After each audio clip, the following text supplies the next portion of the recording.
All right. Let's make sure this actually goes live. Because sometimes there's a little bit of a delay with this.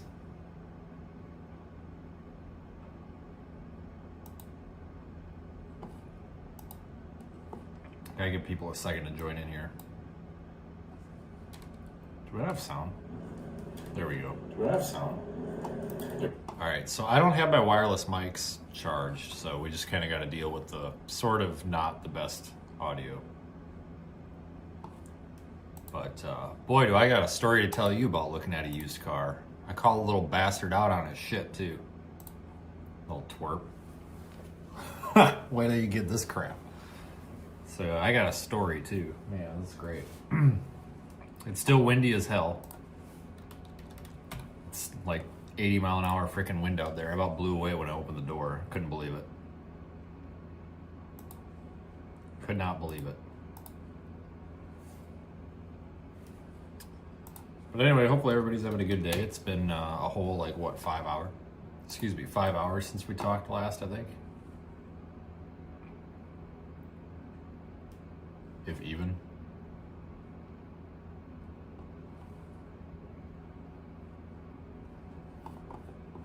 All right, hello everybody. So we're gonna try to wrap this up within an hour because I know Angry D does his live stream at 8 and I do not want to run into his time slot. At least not too much anyway. All right, so let me tell you the story. So, hold on, I sent this to Zach. I think, yep.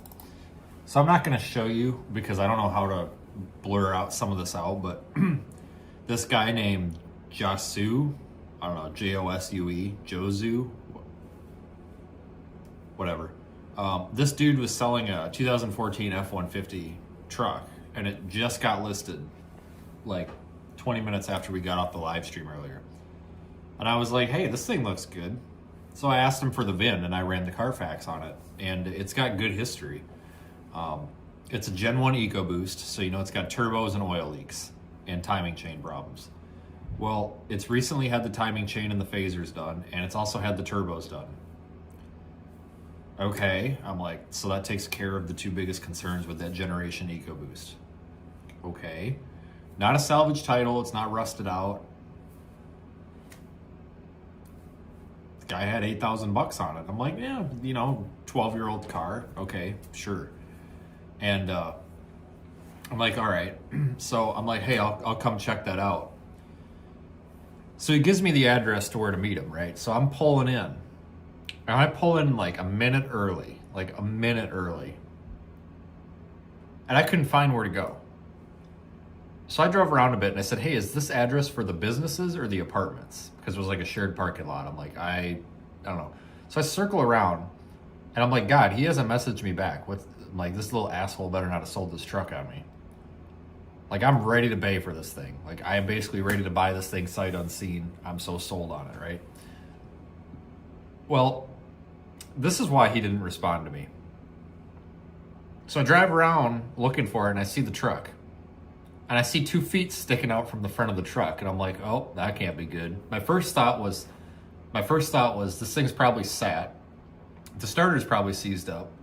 Let's watch this kid. If he comes out of there with a hammer, I'll give him a pass. We've all been there, you know, especially if a truck is sitting. I thought, well, maybe, I'm like, you know, let's give him the benefit of the doubt. You know, if he's selling this truck, maybe it's been sitting for a couple of days or a couple of weeks. Maybe he had to give the starter a few love taps. Let's give him the benefit of the doubt. Maybe he'll disclose that, whatever. I'm like, great, this gives me an excuse to get it cheaper.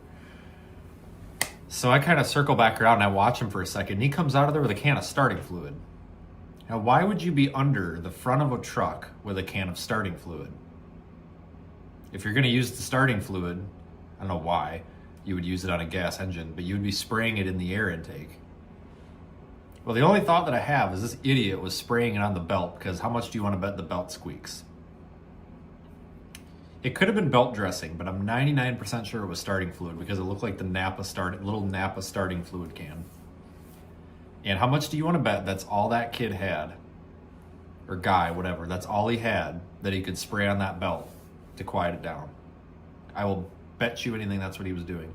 Because on those EcoBoosts, there's a lot of charge air tubes that go across. You can't really get at the belt from the top. Like if you want to really dress the belt, you almost need to go, like if you want to spray the belt to get it quiet, you probably would have to spray it from underneath. Because even on my 2.7 that I used to have, there was just too much cold air tubing or charged air tubing up top to really get at the belt. So I'm like, all right, if this guy is, I'm like, okay, let's say the belt is making noise. Now, EcoBoosts are, and I love my EcoBoosts, honestly. Some people don't, but I love them. But let's just say, in theory, let's say that this thing's got a squeaky belt. That is not a big deal. Worst case scenario, if you got to replace a belt and the tensioner pulley, you're looking at $60, $75. I don't care. That would not affect me in the least. In fact, I told this guy, I said, hey, dude, I'm a mechanic. Is there anything wrong with this? I don't care how small it is. Just tell me right now. I don't care. I just want to know what I'm getting into. So I told him before I showed up. And he says, no, nothing at all, blah, blah, blah. It had a valve cover leak a couple weeks ago, replaced it. It's fine. I'm like, okay. All he had to say was, hey, there's a belt squeak or something. And I would have been like, okay. But, so I didn't even push it any further. I didn't even get out of the car. I just drove out of there because I'm thinking if this guy is going to put something on the belt to make it not squeak, because I'm sure that's what he was doing, what the fuck else is this guy hiding? If he is too afraid to tell me about a squeaking belt, then what in the hell else is he too afraid to tell me about? So this is what I told him. So here's at 6:05 p.m. Central Daylight Time. I said, is this the business or the apartments? 6:09 p.m. See, there's that 4 minutes it took him to go under the truck. He says, business, next to the DMV. I drove by him, and I said,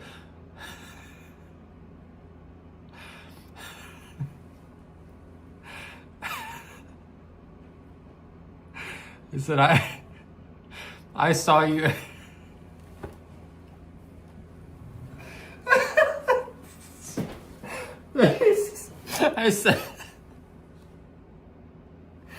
I said, I saw you down there trying to quiet that belt down with that can of fluid. Sneaky, sneaky little bastard you are, LOL.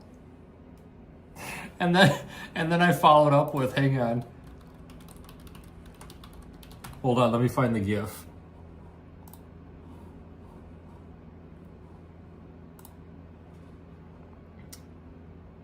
Oh, I sent him it was a Marcus the Worm. It said sneaky sneaky. and then he blocked me.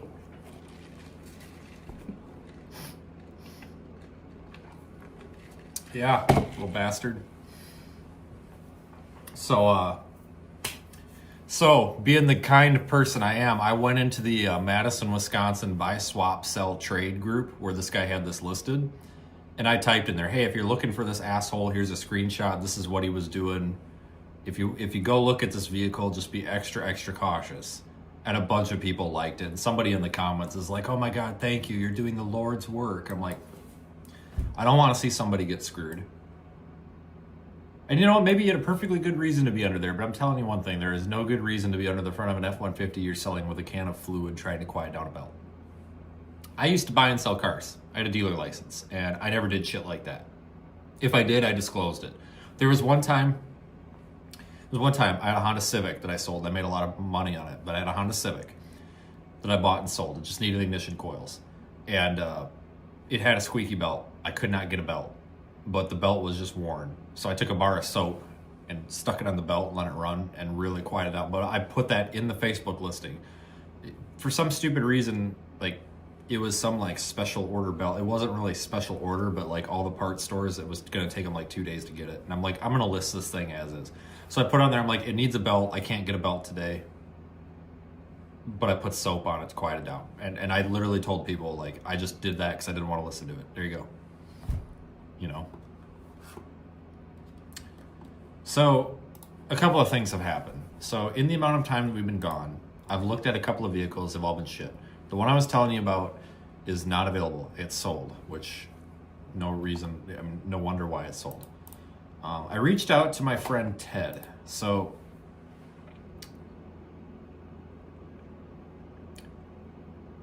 my friend Ted is one of the Pakistani folks that run a car dealership in Chicago. And if there's anything about these people from Pakistan, is they are like just it's part of their culture where they like fix everything, and like they have a lot of integrity over there, I guess. I don't know.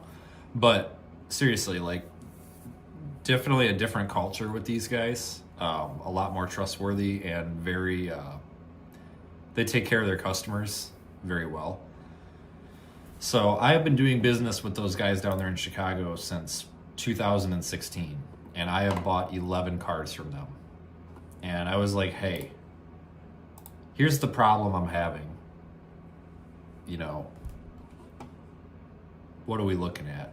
And he's like, well, he goes, I've actually got a newer Explorer that I would have done a deal with you on, but somebody like just bought it. He's like, if you were like a half an hour earlier, you know, shit. I'm like, well, that sucks. I'm like, well, what can you do for me? I'm like, what do you got? I said, my budget is nothing. And he's like, well, I'm trying to find it right now. And he said, well, hold on a minute. So they emailed me back. Let me find it. These guys are practically giving something away. Hang on. And these guys have never screwed me. I've had issues with vehicles that they've sold me in the past. And every single issue I've told them about, and they've PayPal'd me whatever the cost it was to fix it. Like my white Tahoe, the alternator went out on it literally an hour after I drove it off of the lot. And I emailed him and I was like, hey dude, my alternator went out. And he was like, okay, how much is it? And it was like $300. And they PayPal'd me $300 plus $100 for my labor. So he literally sent me $400. Like, okay, that's fair. You know, you can't complain about that. I had a taillight on my black Explorer. I had a taillight go out week after I got it. And I didn't even ask for them to fix it. I was just like, hey, do you have a taillight? I'm like, do you have one? Like that I could swap you with or something? Like I wasn't really asking for them to go buy me a new one, but I was just like, do you have one? And he's like, no, but you know, look on eBay or whatever. And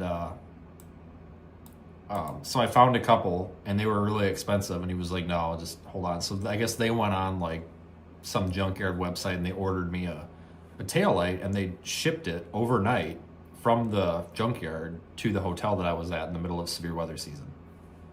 Didn't cost me anything. You know? So they've always taken care of me. I had air conditioning go out on one of my Explorers a week after I bought it, and I drove it back, and they put the air conditioning, they put a new compressor on it, charged it, didn't charge me anything. You know, it's just,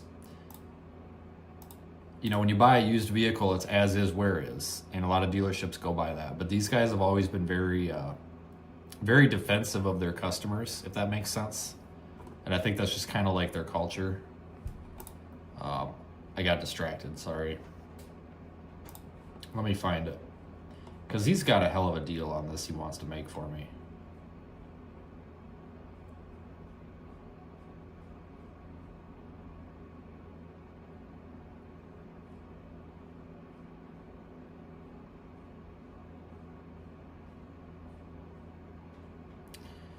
Yeah, so it's a 2018 Explorer with 55,898 miles, and they've got it listed for $14,995. And he feels bad for me, and he flat out told me he'd give it to me for $8,700, which is probably what they paid.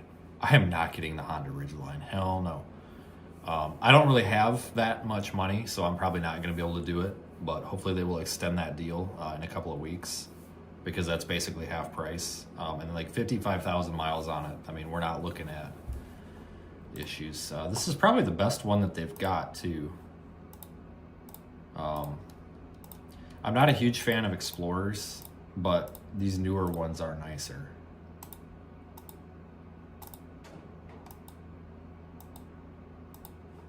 I've actually got an Explorer sitting in my bay that we got to go troubleshoot here. But yeah, they got a really nice one. Like I said, 55,000 miles, and they got 14,995 on it. But he's like, all right, for you, we could do like 8,700. Just because you bought, he literally said, just because you've bought like 10 cars from here. And I was like, well, actually, it's 11.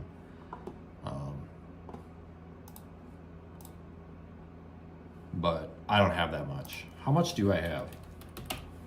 I never did give you guys a budget because everybody was asking what my budget was.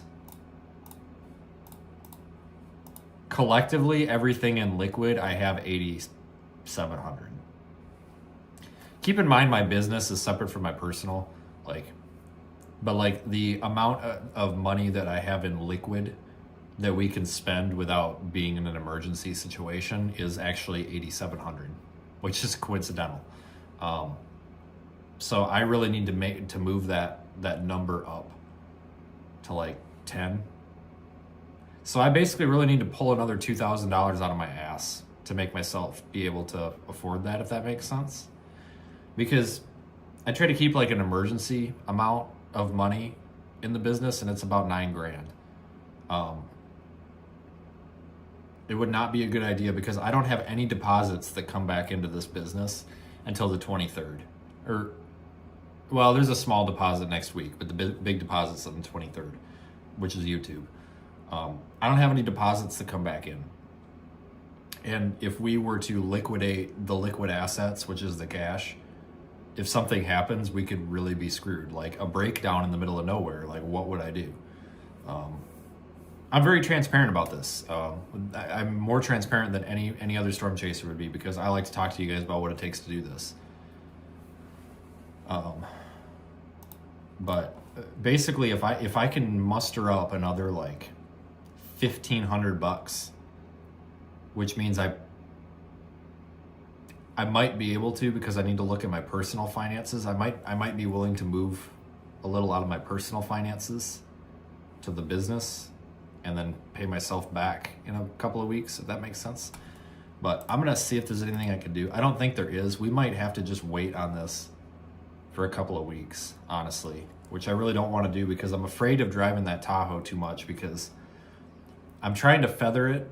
Like we're right on that line of, hey, we need to put some money into this, or we need to not drive it so much, because I want that to be available all the time as a good backup, which it is. But I'm afraid if we start driving it, we're gonna start wearing it out, and then I'm gonna have to put money into it, and that's gonna take money away from everything else we're doing. Whereas if we try to not drive it, that's just more miles that'll go before we gotta dump money into it. Does that make sense? Because it is getting really old. I mean, it's just 20. Oops.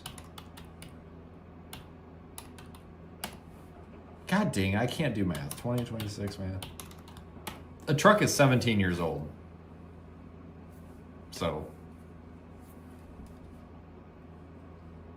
I mean, any day now, you know, the front crank seal or rear main could blow out of it and it could puke its oil everywhere. And if it does, it does.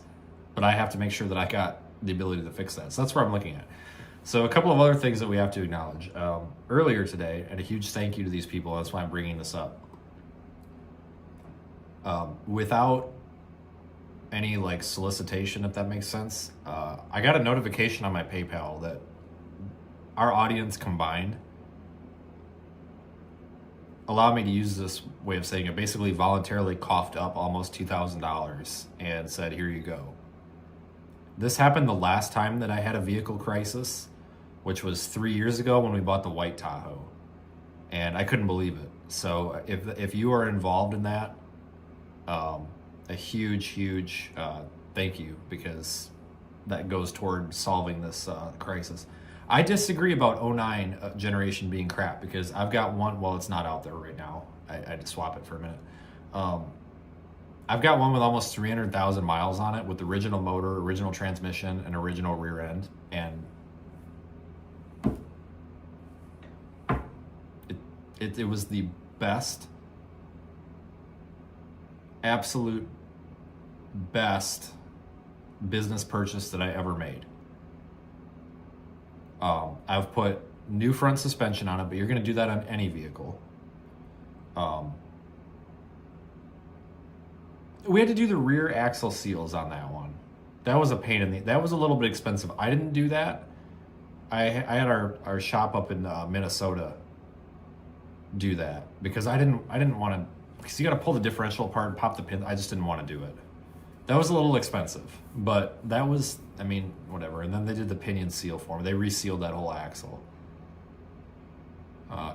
Eric, it's the AFM's been turned off since I bought it at like 110,000 miles or whatever. It's always been turned off, which I know doesn't totally prevent it, but I think it really does help because you're not moving or actuating the lifters. But I really do think those older GM or older, like the 2008 to 2014 5.3s before they went to the direct injected, I really think those were good. I know they did have AFM issues, but I don't think they're having as many AFM issues with them as the newer ones are. I would have no problem going in an electric vehicle if I could charge it. I would have no problem doing it. I love electric cars. They're fun to drive. But the only thing that's been done to that 4L60 is it's got the Corvette servo on it. And I don't know if you guys know about, anybody who knows transmissions, but that there's like a round, like, I don't know, a round plug like this. You pull the clip out and you pull a little O-ring out of it. And you pull out this like shift servo. I think it's for 3-4, I don't. And they all call it the Corvette servo because it's the same part that they put in the Corvette when they had the 4L60 in the Corvette, which is really just a fancy way of saying it's just a firmer shifting servo. It doesn't really do anything to the truck, but it has that in it. And the only reason I know that it has that in that is because I put it in. Had someone put it in there because that freaking little O-ring thing on that plug that had to come out of there or whatever, that was leaking, and I had it at a. Where was I?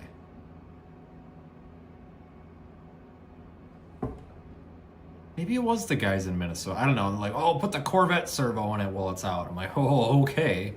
And it drives the same. But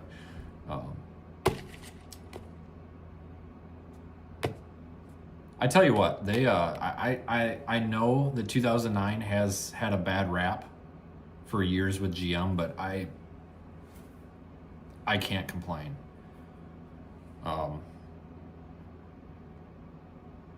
That thing was the best, most solid business decision I ever made. And if I could go buy another one of those exactly like that with lower miles on it right now, I would. Even if it were 2-wheel drive. I mean, I don't want another 2-wheel drive, but I would probably phase this one out. I don't mind having a 2-wheel drive vehicle, but I don't want more than one. You know, it's fine as a backup. I don't care, but I can't do that all the time. It's just a frustrating thing to deal with. But that has been just nothing but the best thing that I've ever owned. I mean, that thing got me through some really difficult times financially, and there were times where if the vehicle would have broke down, it would have destroyed my finances completely, and it didn't break down on me, and I really appreciate that. I mean, that one's a good one. It was well cared for.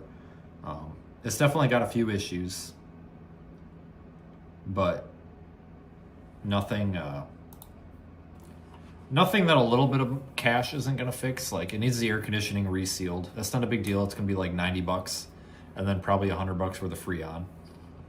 I'll get to that here within the next few weeks. Needs an oil pan gasket. Not terrible yet, but it needs it. And it needs a power steering pump. It leaks from the reservoir, and then it needs transmission cooler lines. But whatever. I mean, these are all like small petty fixes that are cheap. So a transmission shop in Janesville. Go to Rock County Diesel or whatever. What is it?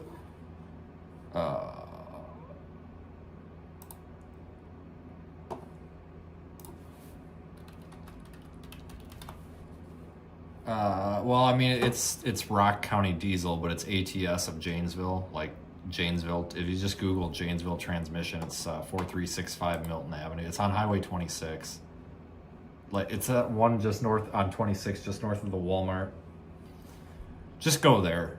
I mean, I don't even know if they're gonna rebuild the 4L60. They might just get a remake. I don't know, but I just go there. Seriously, I mean, you're not gonna beat their price locally. They're pretty good. They're pretty straightforward too, and they'll actually give you a price on the phone instead of being like, "Oh, you need to bring it here." They'll if you call them and ask for a price, they'll give you a pretty ballpark price. My guess is like $2,500 to $3,000, maybe less. I just know that they were gonna put they were doing $4,000 out the door for 6L80s, but those were remans. I don't know if it's more expensive to do a rebuild on those, because the 4L60s are cheap to rebuild. They're also relatively cheap to replace, because I know you can buy a 4L60 for like I think it was like $2,200. So, and then I mean, you're probably looking at what, $900 labor in and out, maybe, depending where you go. But I don't know. It might be cheaper to rebuild them. But I like the 4L60, $2,000 to $3,000 on average for the 4L60s. Our labor rate's a little bit high up here. A lot of these shops are charging like $160 to $180 an hour for labor, and that definitely is affecting our prices up here. You go down there south of I-40, and a lot of these labor rates are like $90. Just differences in areas, I guess. So that's the update. I mean, I'm still looking at some used vehicles on Facebook, but I'm really kind of finding that it's hard to find. If one pops up, but I know that we got our buddies down there in Chicago that are willing to help us. I just got to figure out how to pad my finances a little bit to make it work. It's always nice when you've got businesses and stuff like that that are willing to be like, "Hey, you've been a customer for really long. You know, let us help you out a little bit."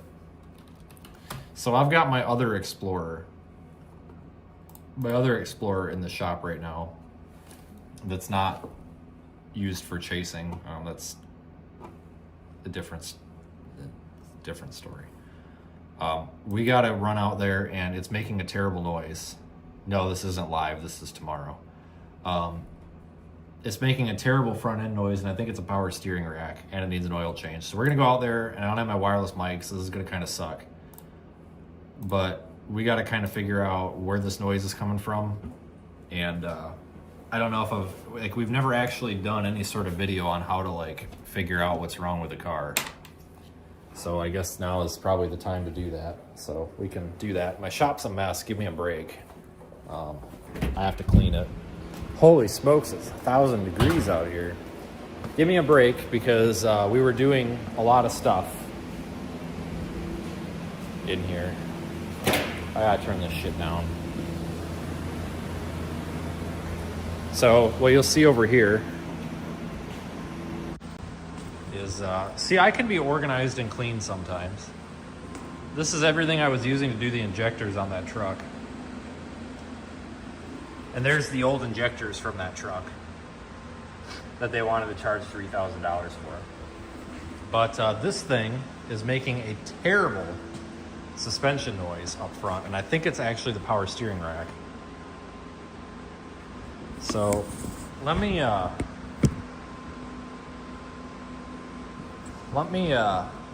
see what I can do here.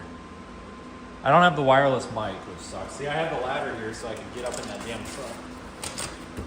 Well, let me see what I can do about getting this lifted up, and we'll kind of look it over a little bit.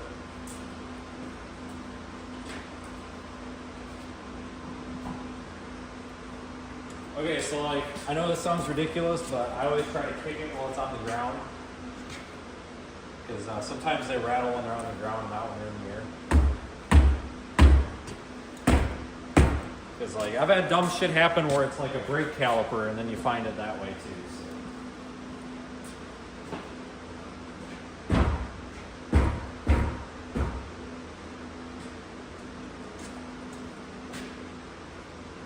we're gonna lift this thing up and put it on jack stands so we can shake the wheels and everything.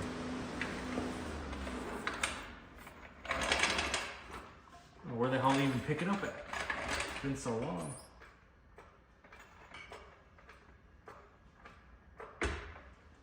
Front cross member, sure, why not?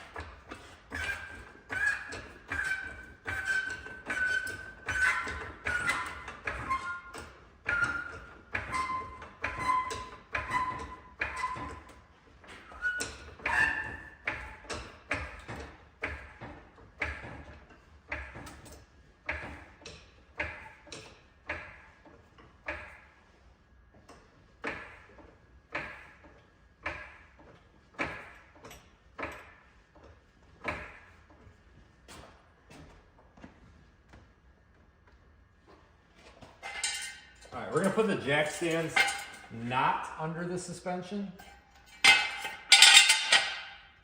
What? Well, that's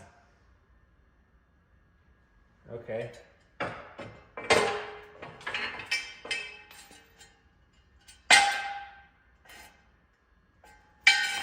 We're just not gonna use them. The tires are on. I'm not going under the vehicle. It's fine. It'll be fine.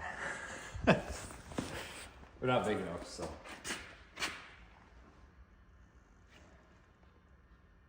Oh, these brakes are shot. So if you grab the wheel, you should, I mean, it's gonna move. Ooh, I think it is the power steering rack. You can hear it grinding. But it's gonna move, but it shouldn't like rattle or clunk, and it doesn't. I mean, a CB shaft does, but I don't know if you can hear it, but when you turn the wheel, you can hear it grind. That probably is our source of noise, if I were to guess.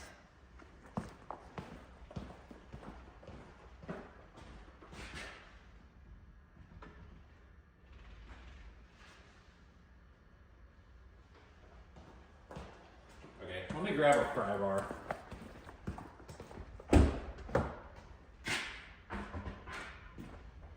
Just bought one. How convenient.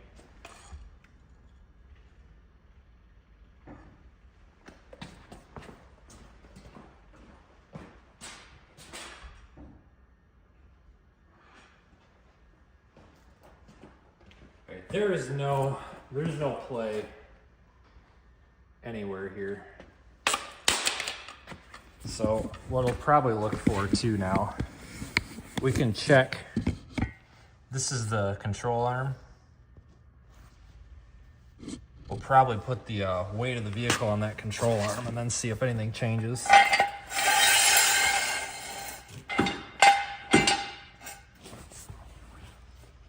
So, puts it back a little closer to ride height, and then it puts the weight on the vehicle like it would be on the road.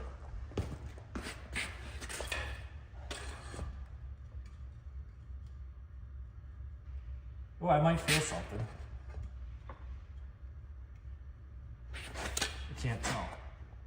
If I do, it's very minute.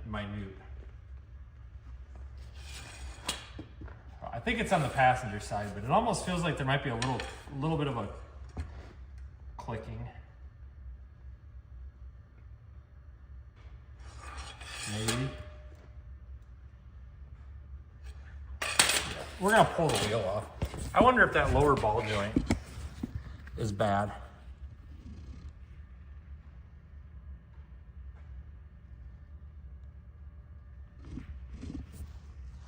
So let's pull that off.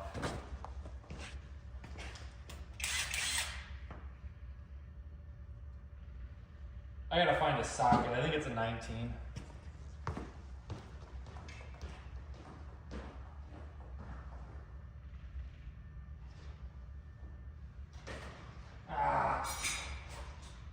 Seriously?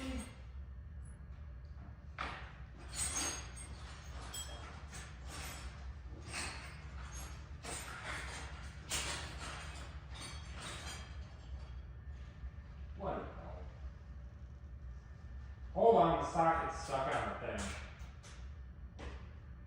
God.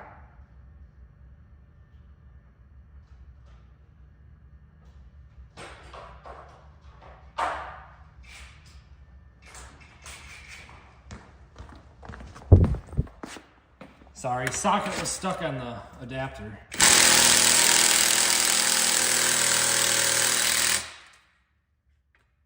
Here we go again.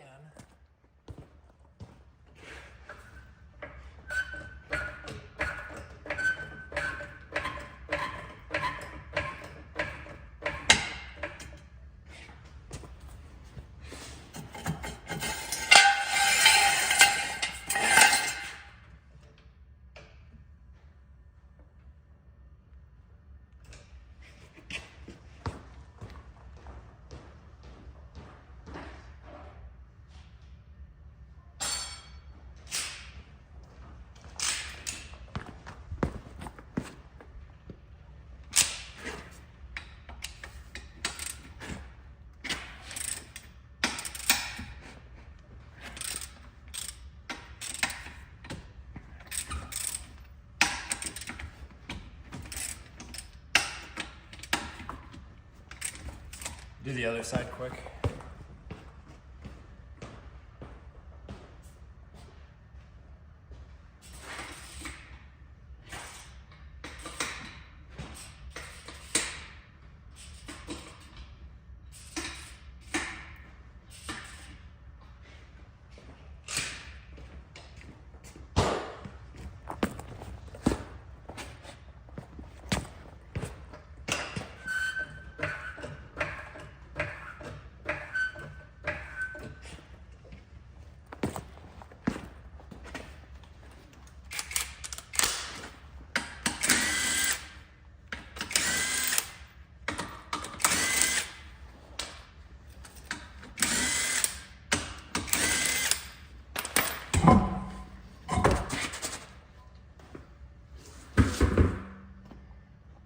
So, brake rotors are cooched.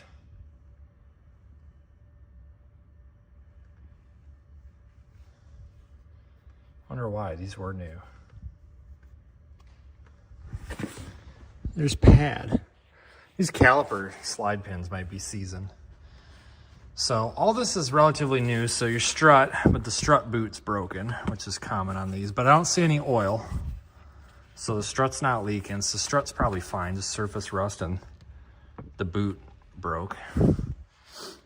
Tie rod end, inner tie rod end, sway bar link, CV shafts.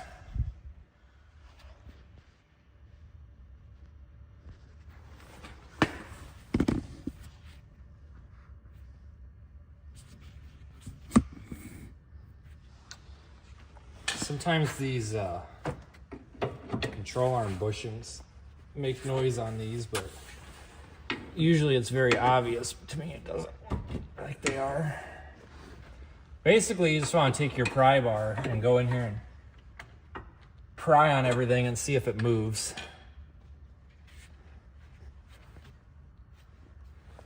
This actual sway bar looks like it might be the bushing. I wonder if that bushing in there is what's making noise.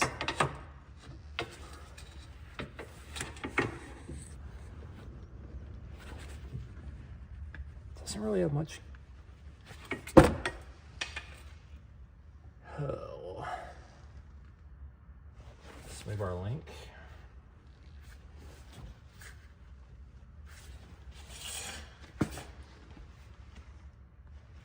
I try to pry on this ball joint, but can't really get in here very well. This pry bar is too long.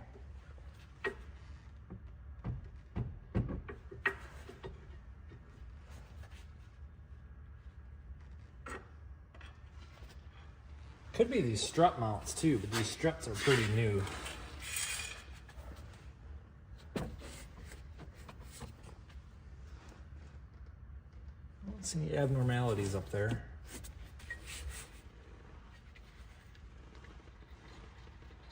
I mean, I hear that gritty sound. Yeah. Yeah, I think we need a rack because that's probably what's making the clunking noise. There's probably a bushing in there that's bad. I mean, it seems tight now, but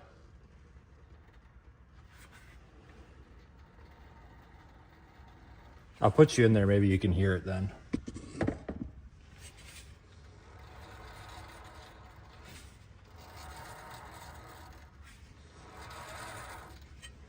That shouldn't sound like that. So chances are, if it sounds that bad, it probably is clunking. So to get that out, this entire subframe's got to come down. It's not that hard. There's just like a body mount back here that comes down, but you got to take the exhaust off, which sucks. But this exhaust, there's no rust on this car at all. So that exhaust should just unbolt. So like there's a converter here. This Y pipe unbolts here. It's dual exhaust. So then up front there's another Y pipe. But it's rust free. There's no rust on any of this. So that should not be an issue. I don't think. That should not be an issue. And then basically the sway bar has to, I think the sway bar has to come out too, which isn't a big deal. We just gotta take this link off. One nut right here. And then these two bolts here and here. And basically what that does is the back of this subframe drops down, and then there should be two bolts. I don't know if you can see them. There's two bolts under there somewhere that hold the power steering rack in. Oh, and obviously the tie rod ends, but those power steering rack comes out, and then it can just basically roll off the back of this for the most part. I think you can actually pull it out the side.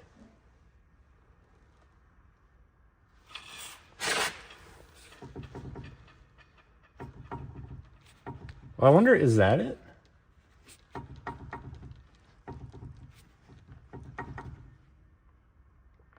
What do you guys think? Should a CV shaft have in and out play? I mean, yes and no.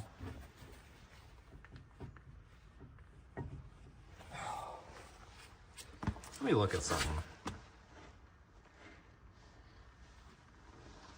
So a CV shaft should have a little bit of play in it, but not really like... I'm getting a lot of movement out of that. And that's exactly what it sounds like too. I'm getting like 1/4 of an inch of movement out of that. There shouldn't be that much in there. It's like rolling. Sometimes they'll click or clunk when you roll them like this. And a lot of times that's just the spline, the shaft up there in the transmission or wherever it's connected. A little bit of play in the gears because it's in park or whatever. But usually, I mean, like the ones on my Tahoe, you can move them in and out maybe like 1/8 of an inch. But shit, if I grab this and really yank on it, I'm getting 1/4 of an inch of movement on that. Shit, I wonder if that could be it. Because you can definitely hear the power steering rack talking in there when you really turn it hard, but shoot. Usually when the racks go on these Explorers, they don't clunk. They just start grinding because they always go bad on these Explorers. Every Explorer or Taurus that I've had, I've put a rack in. I've never had them clunk, but sometimes they can. But yeah, that's interesting. I'll have to look into that. Well, when it's on the ground, I think we'll have to grab that and move it.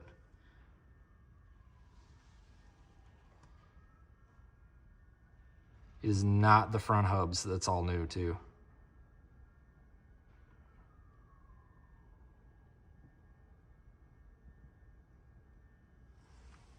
But yeah, it's not the hubs. They're good. There's no play in these hubs. That's all in the shaft.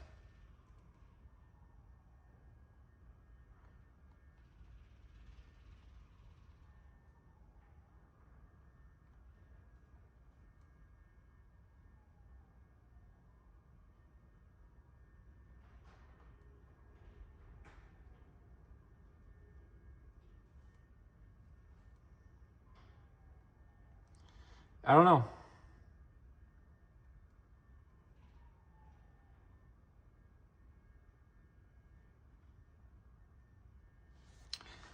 I'll look into it. I will, I'll see if it makes that noise on the ground. But, see, they have to have some movement because your suspension goes up and down. So that's gonna have to go with it, but I'm getting like 1/4 of an inch of play out. Well, maybe a little less, but certainly more play than I would expect.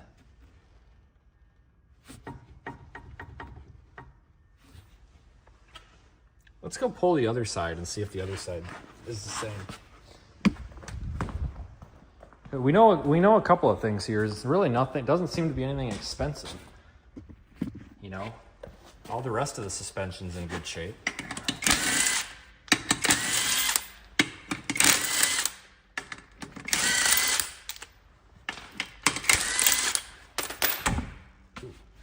That one's been on there for a minute.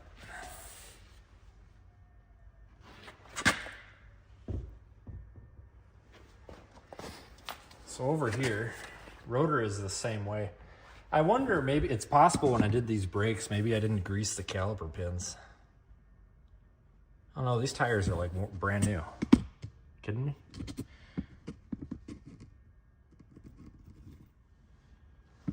Like our bushings look good. This one back here, this lower control arm bushing is known to go bad. Obviously that's why I replaced all this, but this big freaking bushing wears out and it gets all cracked and crusty looking. But this control arm is cheap. It's just cheaper to replace the whole control arm. Then you get a brand new ball joint with it.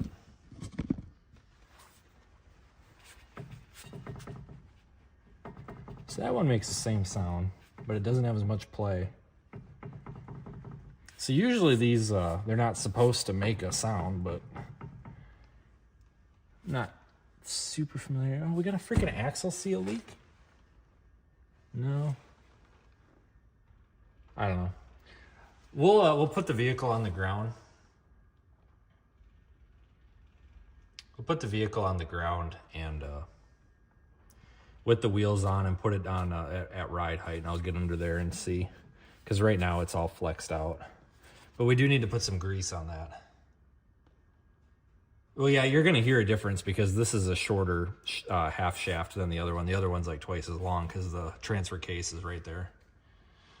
But I gotta let me grab a grease gun.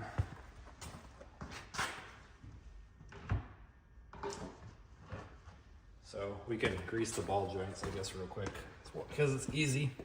See, I think it's the only greasable thing on here right now. Just gotta wipe the grease thing off first here. Hang on.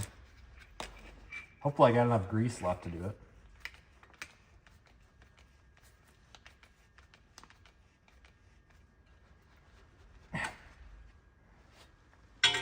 Do the other side super quick.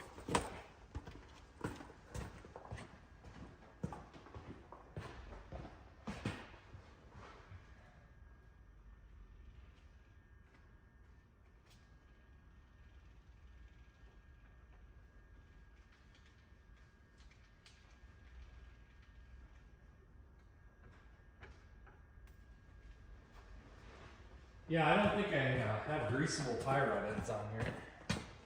Or do I? No.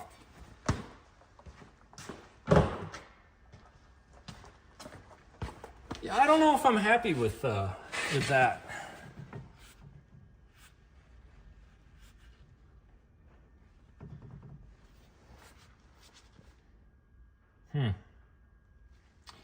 Check the strut for leaking. I don't see any fluid. These boots are tore up. These struts have about 40,000 miles on them, but they're good. They're just the boots tore up. Don't really hurt nothing. We'll put the tire on. I'm pretty happy. The general inspection shows that we don't have anything expensive wrong. I mean, the power steering rack's expensive. It's like 800 bucks. But if that's where the noise is coming from,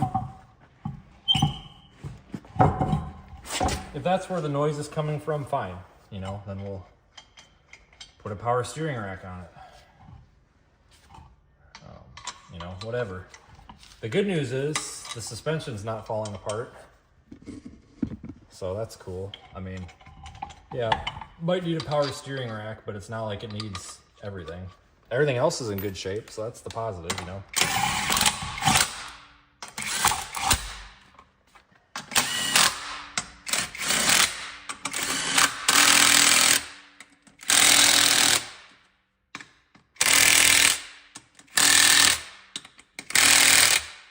Man, I should have left that off of there. It'd probably be easier to change the oil, but we'll do it from the other side. Let me see, where's the oil drain on this? Right freaking there.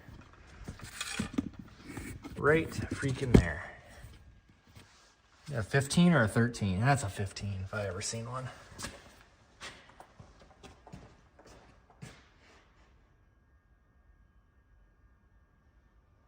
Where the hell's the 15? Son of a gun. Oh, whatever. I got a 15 wrench. I was looking for a 15 socket. But let me see if I can get under here because it's kind of tight. Without moving anything. Oh.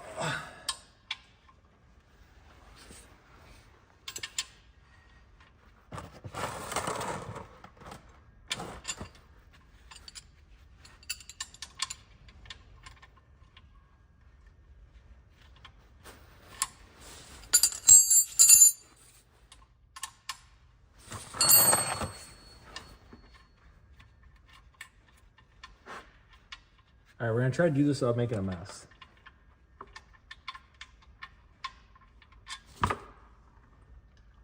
Look at that, no mess. It's black because there's royal purple in there, so it looks black.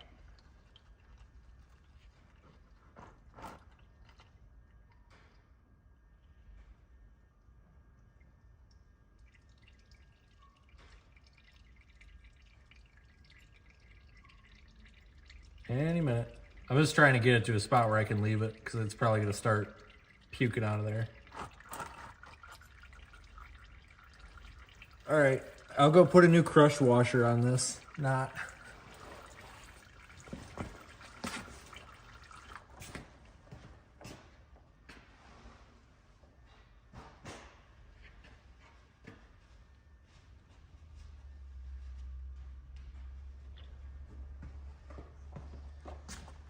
I don't have one, so we're just gonna leave it be.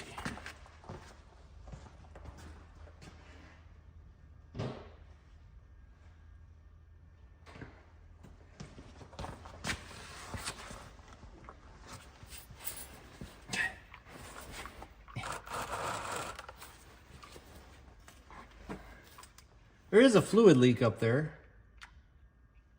Boy, I hope that ain't the water pump. I don't know what fluid that is. Oil? Where is it? I don't even know where it's coming from. It's just a wet spot. Now, the water pump weep hole is up front, not back here, so. What the frick? It must, oh, I wonder if it's just the front cover gasket's leaking a little bit. I mean, it's barely wet. Here, I'm gonna spray it off with some frickin' Simple Green. I don't have any brake cleaner, I'm out.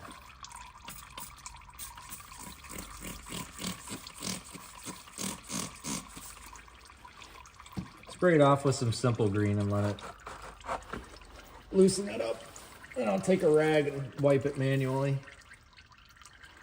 I mean, it's barely freaking wet. Like, it worries me a little bit because it's like, shit, if that water pump's going out, which is internal, there's a water pump weep hole up there.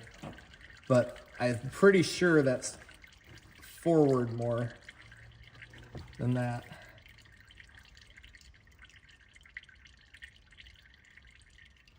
Yeah, that almost looks like a freaking external head gasket leak. It wouldn't, it shouldn't be though. It's just in a really weird spot. I think it's just a little bit of the front cover gasket weeping. Just a little bit. It's definitely oil, so it's... We'll just keep an eye on it in the next oil change. I don't think it's anything to worry about.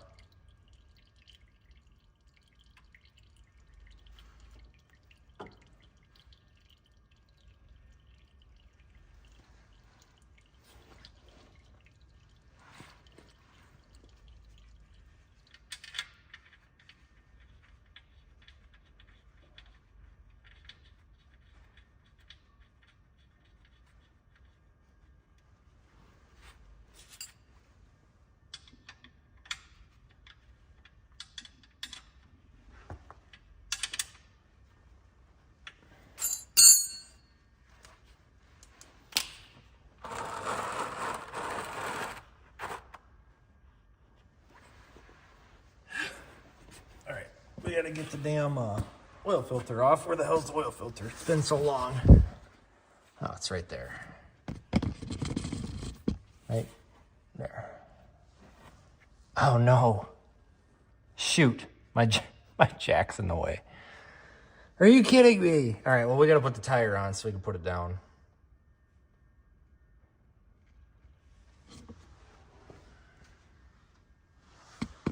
All right, we're gonna put it down. I'm gonna put the wheel on.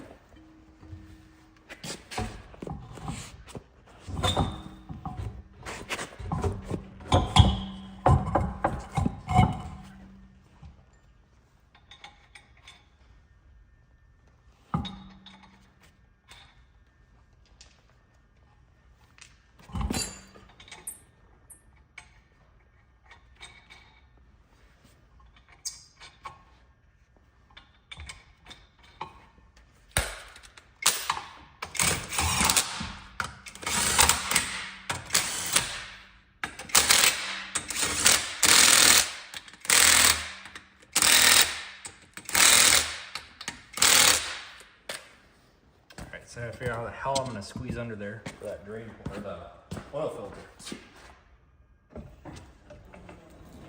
Should have just suctioned it out the top with the oil sucker, honestly. That's what I should have done. I was thinking, wouldn't have even had to get under here other than the filter.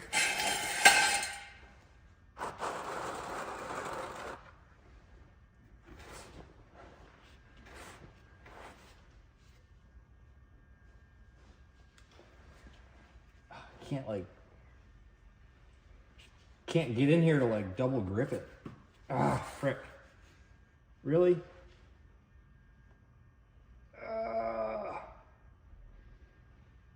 Oh my God, that's gotten tight over the past few months. Jesus.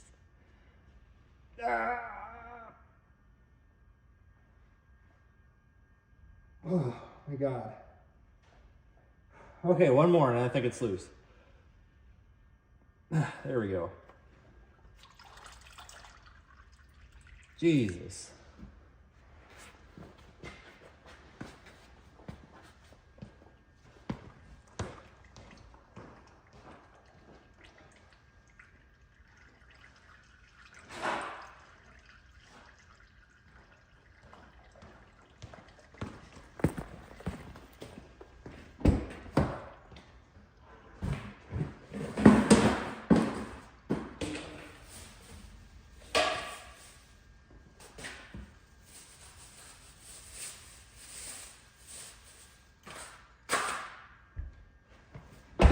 And boy, do I have a treat for all the Ford fans. I got a freaking AC Delco filter for it because that was all they had. And I think it fits. It's the P63 or PF63. Same one my Tahoe takes. I'm pretty sure it's the same filter, just a little bit taller. So it should fit.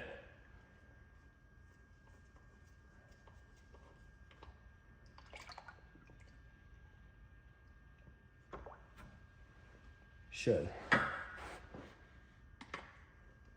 The rubber gasket's already lubricated. There's still oil up here. It's fine. I promise it's fine. Calm down and be okay. Yeah, it fits. We're good.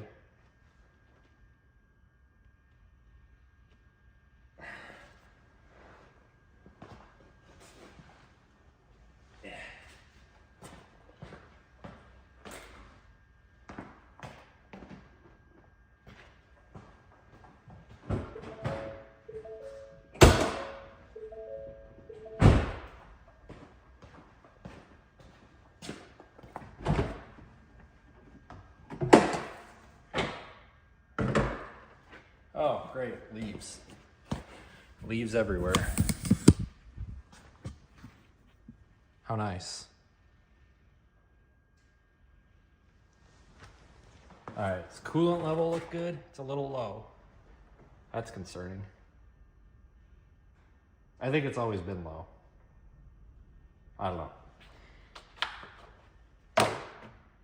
One of these, I'm just gonna get a new funnel. As I say, I've been using one of these for oil, but I don't remember which one.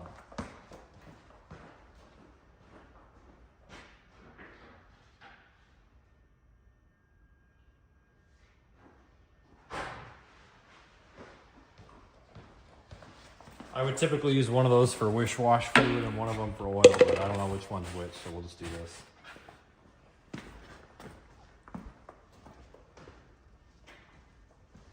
All right, 6 quarts.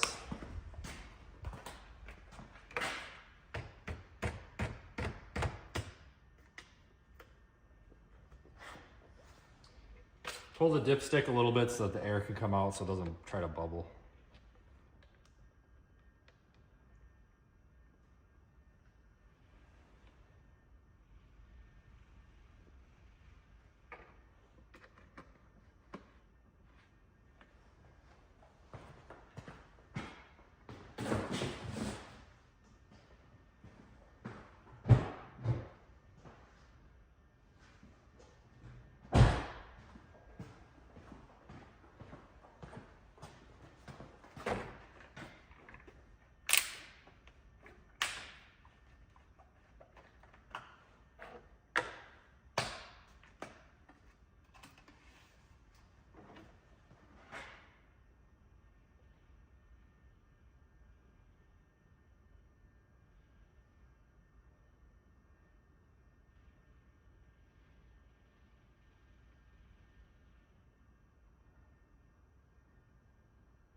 Any day now.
All right, now we pray to God that it fires up and has oil pressure and doesn't puke it everywhere.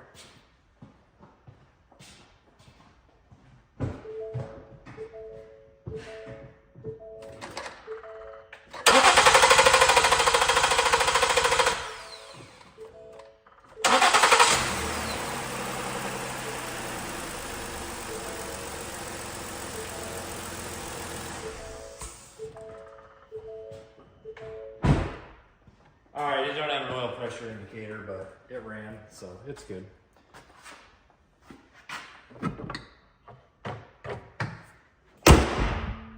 Dunsies.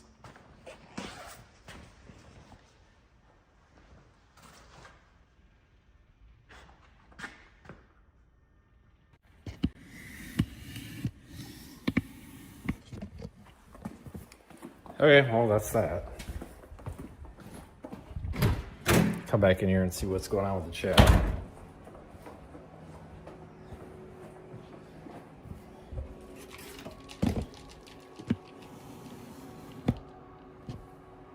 Yep, there's supposed to be 2 funnels in there. They live there. That's their place of, that's their house. That's where they live. All right.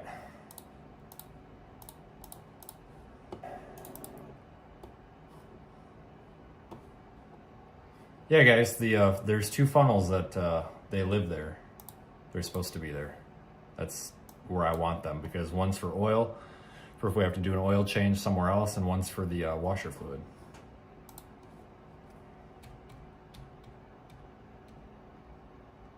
That's that's exactly where I want them to be. It didn't start right away because I put the car in clear flood mode by flooring the gas pedal because I wanted to build oil pressure before we pumped oil fluid, or before we had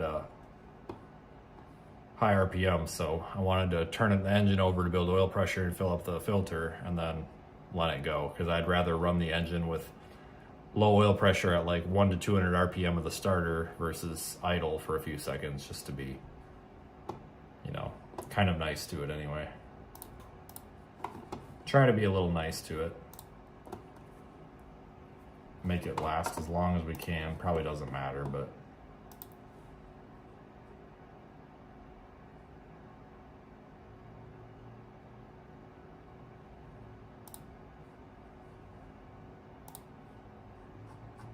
so that's that.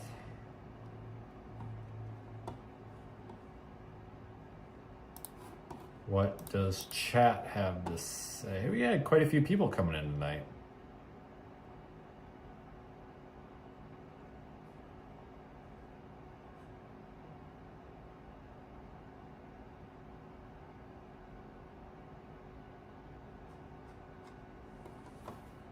Okay, so that's that. All right, Facebook Marketplace update.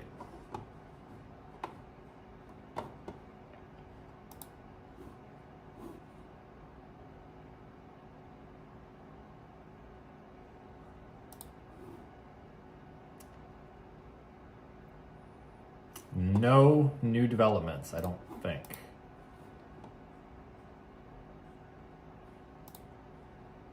Double checking.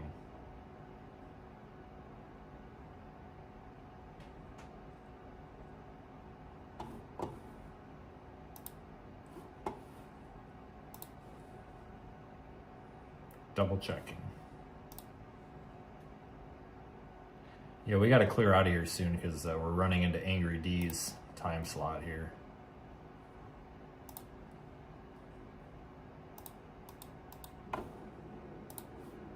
People are just selling a lot of rusted out junk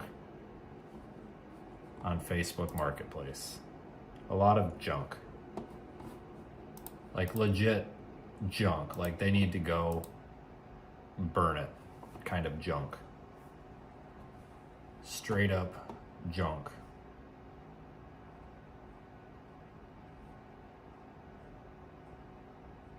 Like the most rusted out pile of garbage. And then they'll have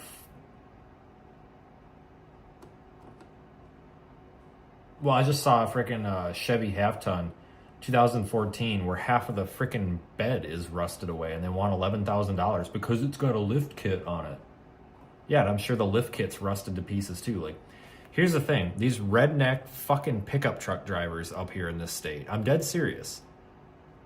They get so arrogant about their truck. Oh, my truck's the best truck ever. Meanwhile, there's a rust hole this big in the fucking frame. It's junk. They're junk. As soon as the vehicle has rust more than like this much on it, it's junk. It's seriously, it's junk. Nobody's going to pay anything for it. That's why these vehicles sit on here. And like you see these ones on Marketplace, they've been on here for like months. Well, it's because they want $8,000 for this Dodge 1500. Salvage title, was repaired, has rust hole the size of a dollar bill in the frame. It's junk. Literally, it's junk. It's worth $1,500. It's a piece of junk. You know, and then you've got that price on it. And then, like, these people, like, I get it that, up here most of the stuff is rusted out, but there's a point where it's legit junk, and they don't. A lot of these they don't get it. Oh, my truck, I just did spark plugs on it. It's a good truck. That doesn't mean anything when there's a rust hole the size of a basketball in it. Like, it's junk. Like, you go down anywhere else that's not in the Rust Belt, and you can get a truck cheaper that's not a rusted out piece of junk. There's just so much junk on Facebook anymore. Like, they don't take care of their trucks, and like as soon as the wheel arches,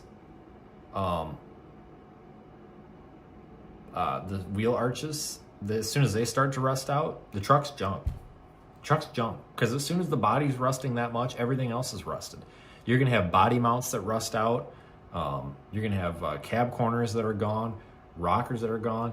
Like, people don't wash their trucks in the winter up here. They just let them get full of salt, and they don't wash them until spring, and then they rot out, you know, and then they wonder why. You know, it's just...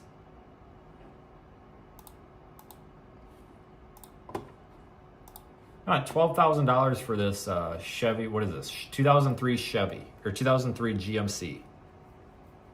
The front fender is gone.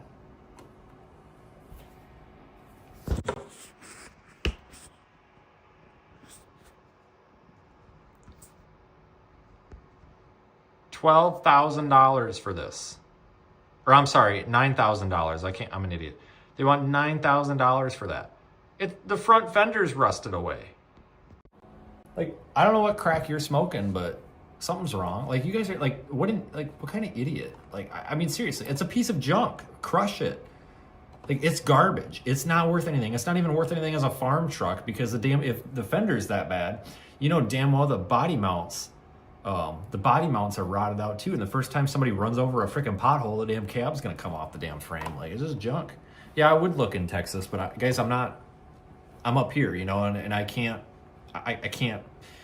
I could literally spend 2 months driving around this country trying to find trucks and shipping trucks, and I can't do it. The budget don't allow it. I got one shot. And if it's wrong, I can't buy something sight unseen. I can't buy something from Texas and have it shipped, because I gotta see it. You know, I got one shot. If I end up with a pile of junk, I'm screwed. I'm financially ruined. So that's why, you know, I've gotten a lot of emails where people are like, oh, check out this truck, I found it in California. It's like, awesome. And yes, it's a good truck, good price, but I can't get it here. Like, I have to. And I replied to one of them. I was like, hey man, I appreciate it, but I can't get out there to look at it. And this guy was like, well, you can pay someone $500 to go inspect it. Like, I don't have that. Like, but there are good trucks that go for sale up here that are rust free at times, but it's just, they're harder to find. You just have to be, when they go for sale, they go super, super fast. So you have to be like waiting for them. You got to be refreshing Facebook Marketplace like all the time. Damn it. This is a good one. I thought this was a good one. 2016 Chevrolet Silverado. 127,000 miles for 7,000 or best offer. I'm like, oh, hey, we got a good one. It's not rusted out. Selling it because the oil pump went bad. Okay, so the engine's junk. Probably ran out of oil. That sucks. Because it ain't rusted out. But oil pump went bad, so I guarantee you he lost oil pressure while it was running. The engine's probably junk.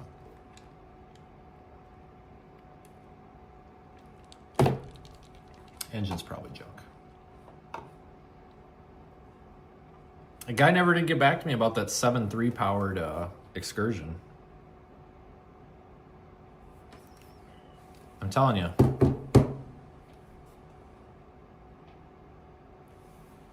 I'm telling you guys,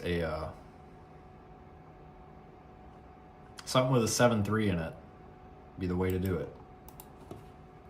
Lasts forever. And I can keep that running. Those are good engines. They're worth their money too, because people want those. That's why you got to be real skeptical when one's for sale. It's like, why? It's a 2013 Ford Expedition for $5,500. Well, that's clean. What's wrong with it? How much you want to bet it's a salvage title? It's almost too clean. What's wrong with it? Oh, Jesus. Ford Expedition 165 Millis Muy Biena Camioneta Familiar Super Confiable Core Conduce Mucho Espacio para Familia 3 Filas Asientos Super Limpio. What? See translation. Okay. 2013 Ford Expedition, 165,000 miles. Very good, super reliable family truck. Okay, I kind of sort of got that out of that. Runs and drives great, room for the family. I don't care what's wrong with it. I'm flat out just gonna say this. What's wrong with it?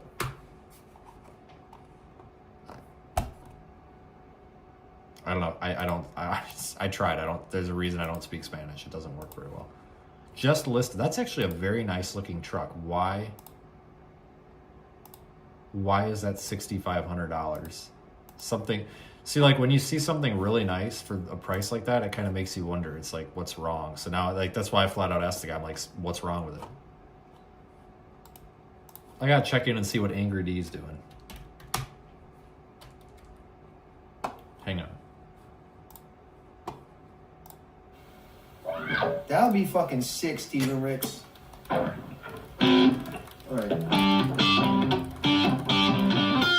Alright, he's playing his guitar and he's distracted. So I left him a message. Anyway.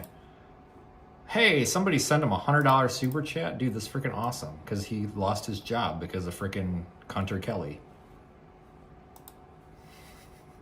What a nice person. Anyway.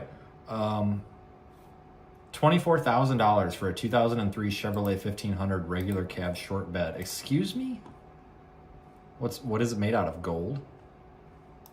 39,000 original miles. I don't care.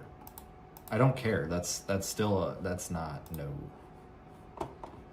2008 Duramax. EFI tuned. Yeah. Aftermarket hood. Gross. Salvage title. 270,000 miles. No trades. Cash only. Transmission is bad. Buddy, it ain't worth shit. Oh, but it's got an aftermarket hood that you probably paid $60 for on Amazon. I mean, realistically. That's usually what that means. I bought this cheap on Amazon. Oh, it's aftermarket. 2012 Land Rover, Range Rover, HSE Sport Utility 4-door. All right, what's up with this? 174,000 miles. God, that's an ugly piece of junk, ain't it? I bet you that's a piece of junk. Are those pieces of junk? I don't know anything about them.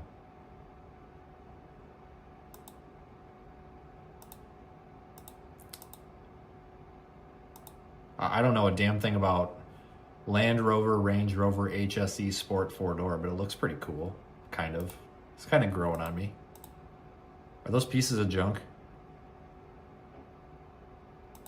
Alright, sounds like the chat says they're pieces of junk. The interior's damn nice, though, guys. Holy smokes. It's a nice interior. Nice looking car, though. Everybody says it's junk. Alright, it's junk. $8,000, 2011 Chevrolet Silverado Classic, whatever that means. 1500 Crew Cab LT 4-door. Let me guess, rusted out. Why is my internet being so slow? Oh, it's not rusted out. Hello. What is wrong with this? All right, something's got to be wrong with this. Description. This is a great truck. It does have a little bit of rust, but where? Where's the rust? It's literally what I'm asking him. Where is the rust? I don't see any rust on this truck, which makes me wonder, is the frame rotted out? Damn Chevrolet box frames. That is a nice looking truck.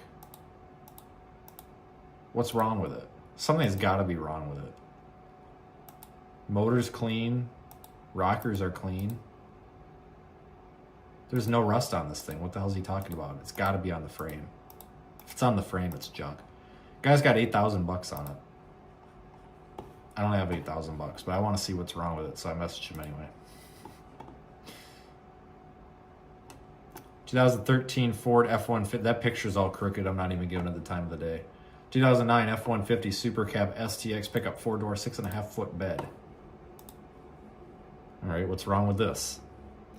You know that it's bad when you're going on Facebook Marketplace and you're just instantly like, hey, what's wrong with this? What's wrong with this? What's wrong with this? That's how you can tell you've spent a lot of time on there. Oh, that's what's wrong with it. The bed's rotted away. Junk.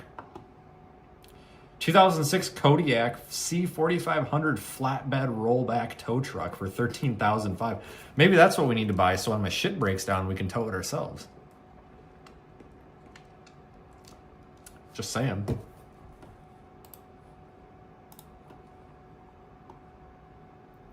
2004 Silverado LLY Duramax 6.6. I think that's the good one where the injectors, you can get to them outside of the engine. It has brand new wheels, rust-free Texas bed, front new wheel bearings. I don't give a shit what's wrong with it. Transmission is bad. Next. 2011 GMC Sierra 1500 Crew Cab SLE 5 3/4 bed.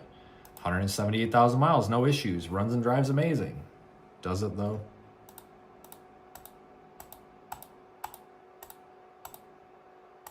That's a nice truck.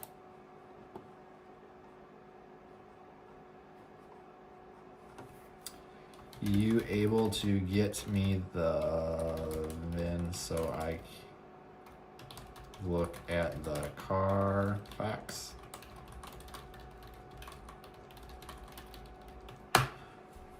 Well, this one don't have any red flags.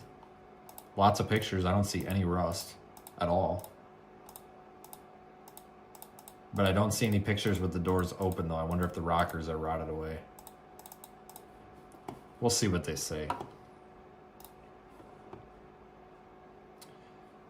2001 Chevrolet 2500 Crew Cab LS, $3,000. Oh, this thing's gonna be a rust bucket. You know it. How big of a rust bucket you think this is?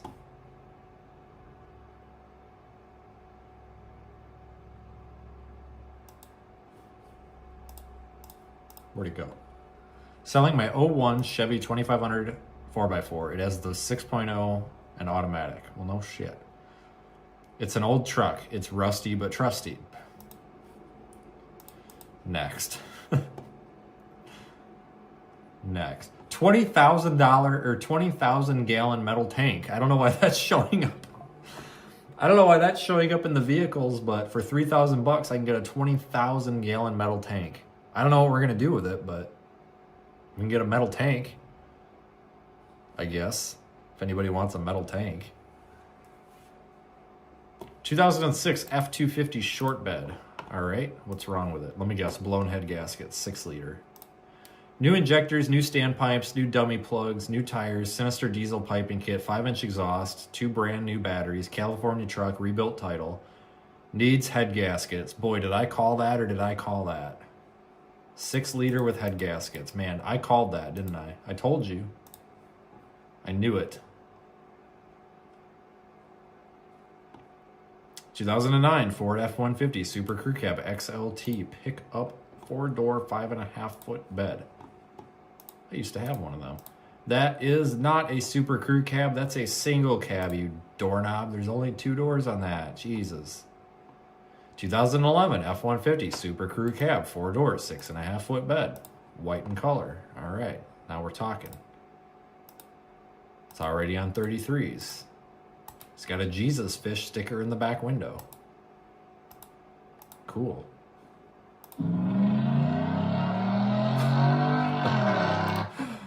Nope. What the fuck? What a toolbox. Cut the muffler off, freaking idiot. Possibly tossing around the idea of, what do you mean possibly tossing around?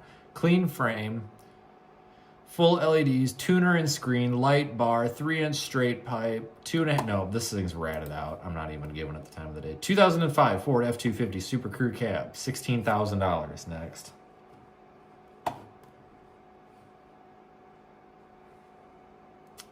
$118,000. House and buildings on 3.95 acres. I don't know why that's showing up either. But 2003 Chevrolet Silverado 1500 LT Crew Cab 4-door.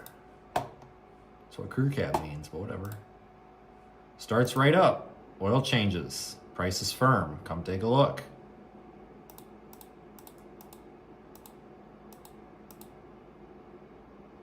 Buddy, it's missing half of the paint.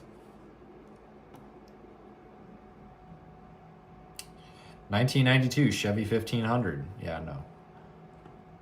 2013 F-150 for FX4. Oh, 2-door. 2-door. What do you mean 2-door?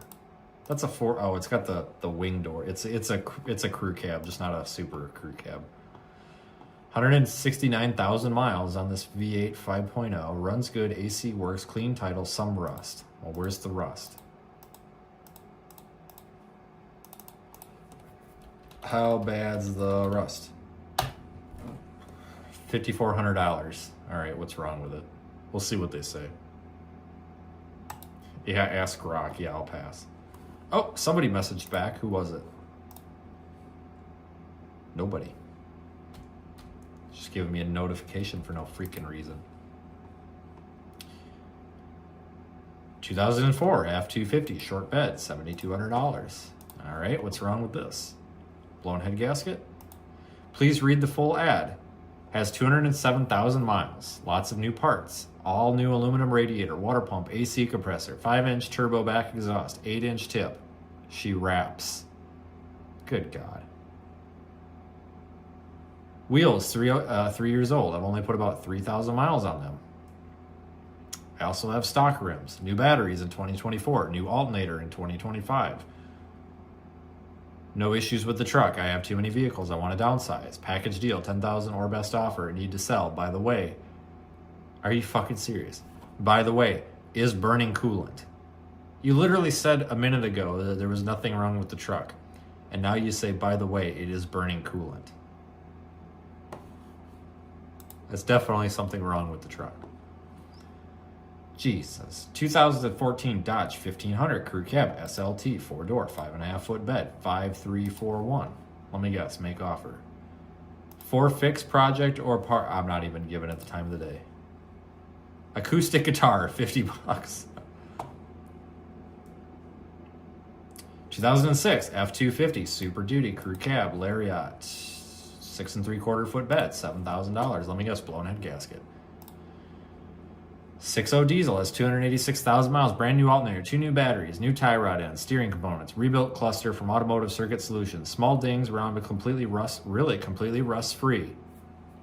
Besides where the door trim on the front door is, okay.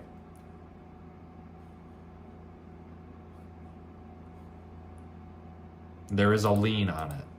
You have a loan on your $7,000 2006 F-250? Yeah, you couldn't afford to fix that thing, so that's probably a pile of junk. 2010 F-150 Super Crew Cab XL. That's not a Super Crew Cab. That's also a single cab. What are you people doing? Ford Excursion. Oh, that's in Ohio. Yuck. Why is it showing me crap from Ohio? We got to filter again. Hang on. Max price. Let's just put $7,000 for the whole bit. Volvo V70. Next. Toyota Land Cruiser. That's probably actually a good car, but I'm not buying a 2002 Land Cruiser. Hell no. 2012 Chevrolet 1500 extended cab short bed, $7,000. What's up with this? Listed recently. Runs good, well taken care of. Tires and rims new. Has remote start. Wide body kit. What? 6-inch lift. That's not a 6-inch lift, buddy. Your 6-inch. That's like a leveling kit. Has check engine light that comes and goes. What is check engine light for? How about you tell us? It's not rusty.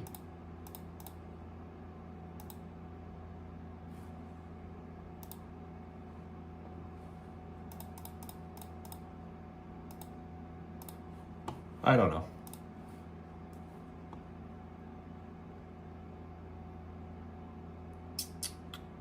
Yeah, I think we've exhausted all the new listings here. Dang. Let's go with date listed newest first here.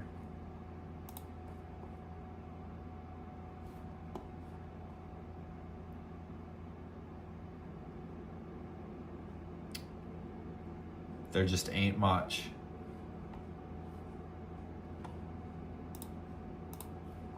Oh, I gotta put it on cars and trucks. It's trying to show me like golf carts. I'm not buying a golf cart. I wouldn't mind a golf cart, but I'm not buying a golf cart.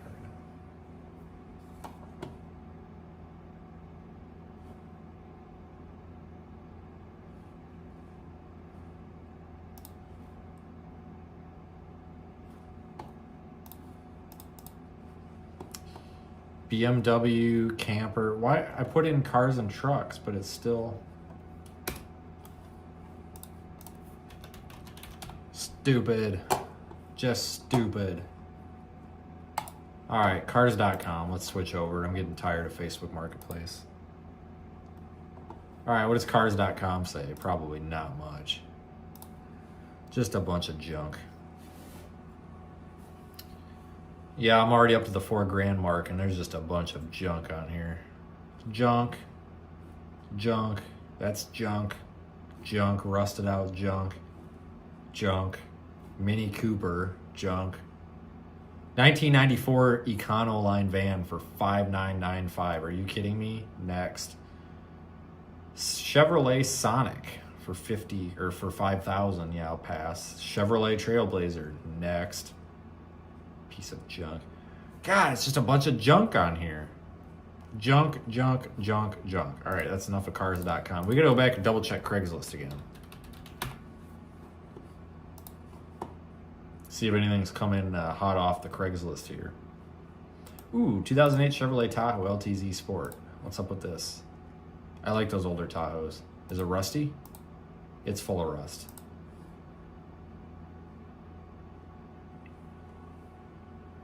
God dang. I think we've exhausted Facebook Marketplace. All right, Craigslist. Cars and trucks. Max. Let's go max of 7,500. Honda Accord, gross. Kia Soul, gross. Volkswagen Tiguan, gross. Ford Transit. Honestly, you know how handy a Ford Transit would be? I'm not driving a Ford Transit around, but you know how handy that would be to be able to put all of our crap in it?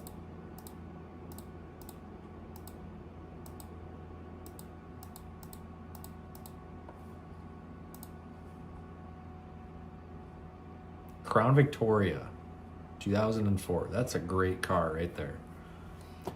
Here's a good one. 2001 F-250 utility with a utility box on it. Interesting. Show me more. Good condition. It is in good condition. What's wrong with it? You know something's wrong with it.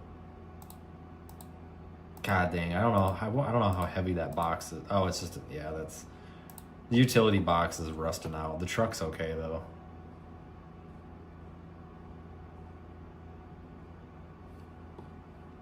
Here we go.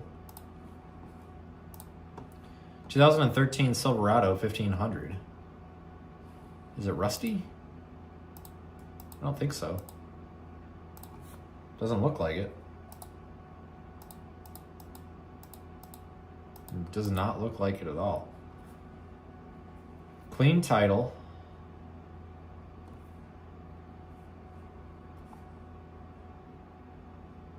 I'll be damned.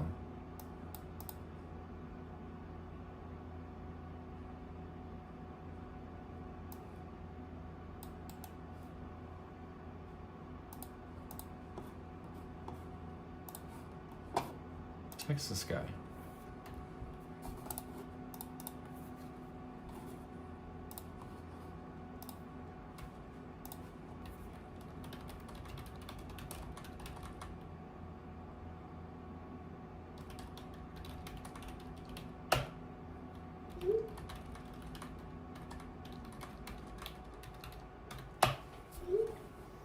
That might be a good one. That's actually nice looking.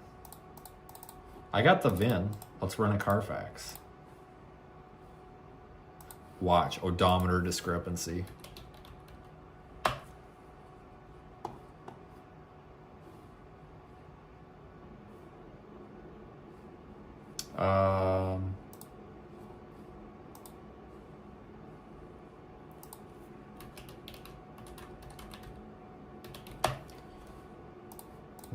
Let me Carfax this thing.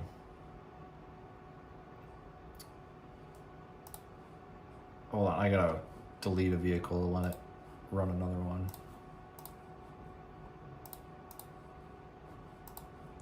Add car, here we go. Buy VIN, there we go. Click, search. Yes, that is my car. Allow. Okay, what do we got in service history? Ooh, a ton of service. Oh, no, we don't. It's local. Oh, it's local to Stoughton. Interesting.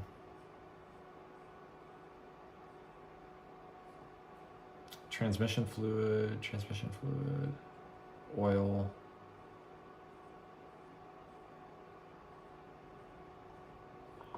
It don't have much on it. Let's Google the VIN. That's another thing you do is just Google the VIN and make sure it don't come up as a wrecked car. No, it doesn't come up with anything.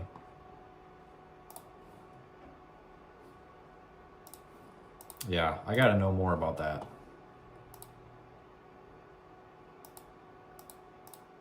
I need a little history on that.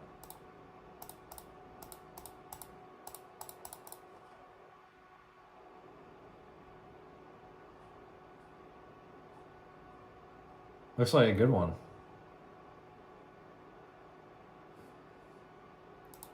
I'm sure it'll disappoint somehow.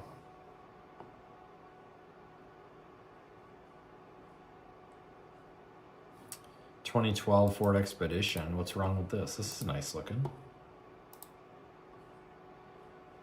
140,000 miles, new struts, new brakes, new ball joints, high pressure power steering line. Are you sure that's not electric power steering? Rust free can be seen.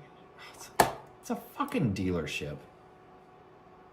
I hate these dealerships that list their stuff under private seller on Craigslist and stuff when they're not a private seller. I hate that. God, that makes me so angry. Get them off of there. K&J Auto, Oregon, Wisconsin. All right, let's see. Is this place a dump? I've never even heard of it, and it's literally 2 minutes down the road. I hate dealerships. It's just always a pain in the ass. Oh, we charge a fee for this, and we want to give you a packet. Like, no, just some of the truck. Oh my God, there's not a spot of rust on this. God dang.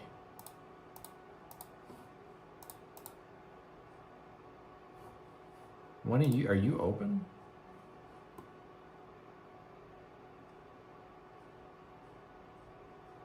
They're a dealership though, so you know damn well they're not gonna. You say, hey, I'll give you $7 grand, and they'll be like, oh no, because we charge a fee.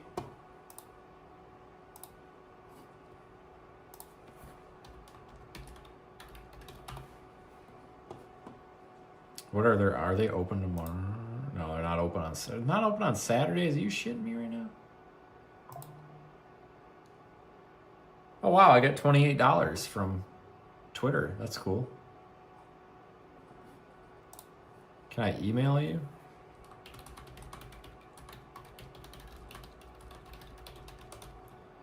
That's a good car. I think. I need the VIN. It's got a Facebook link. Oh, that's just a share.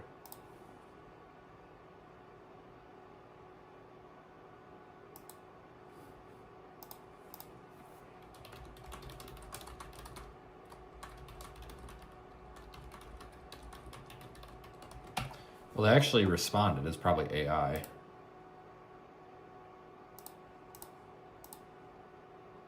Huh.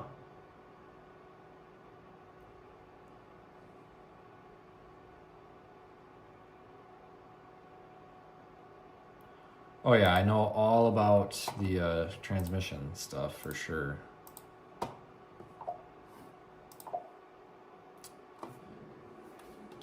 Well, they're actually responding to messages, so that's kind of cool. It's a dealership. They should have the VIN on the listing, though.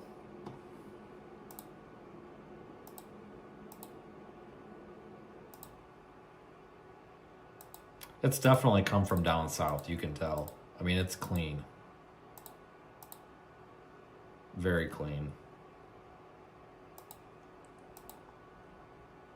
God damn it, it's rear wheel drive. Are you shitting me? God bless America, or is it? No, it's shit. Well, never mind. God damn it. No wonder it's so cheap. Who the hell wants a freaking 2-wheel drive Expedition? God damn it. Well, we'll get the VIN and then we'll confirm. Of course, all of the interior pictures, I can't see if there's a 4-wheel drive knob there. But I think it's only rear-wheel drive. But once he gets me the VIN, we'll know. God damn it. Ugh, frick. Just stupid. Just make them all 4-wheel drive. Who wants a 2-wheel drive Expedition? Just buy a minivan. Hey, come on, Ford. All right, next.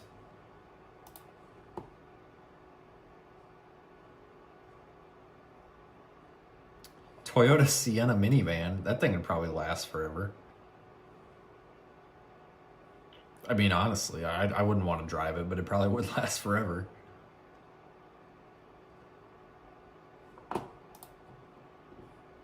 A Florida driver. Yeah, but still, you get stuck in freaking wet grass.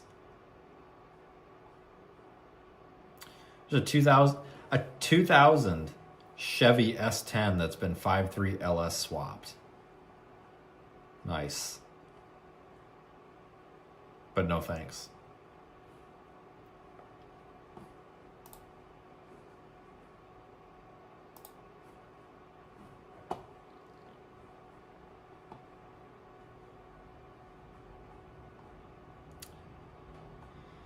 Rear wheel drive only. Yeah, I came from California. A lot of service history on it too. Brakes, timing set, fluids, struts, suspension. Oh my god, it's had everything done to it. It's a good truck, but I'm not buying a 2-wheel drive. Oh well.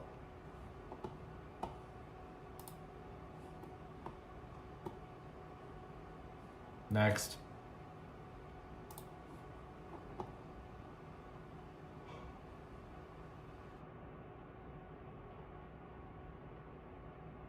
Just a bunch of like Subarus and like cargo vans on here. Rusted out cargo vans for that.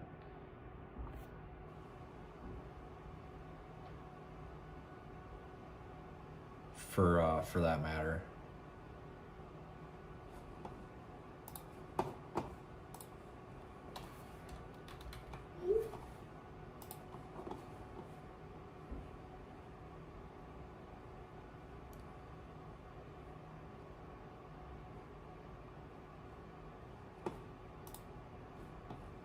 The Toyota Tundra. We did not see this one yet. This is a nice looking one.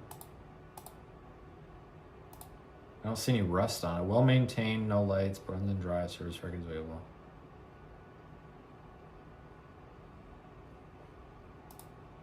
Okay.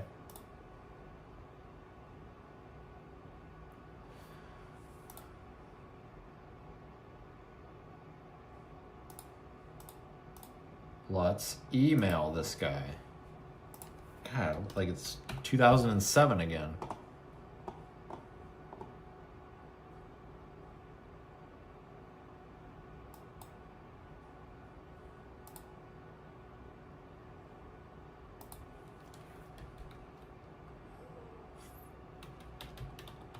Hello, still for sale. All right, well, we'll see if this dude responds. That's a nice looking vehicle too. It's clean.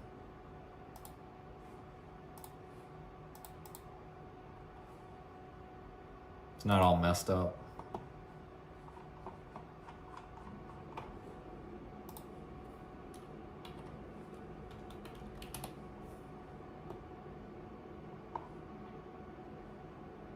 Hummer H3. Oh, good God. That's a turd. No rust. Mm-hmm. Sure. Why is that so cheap? Driver window doesn't roll down. Who cares?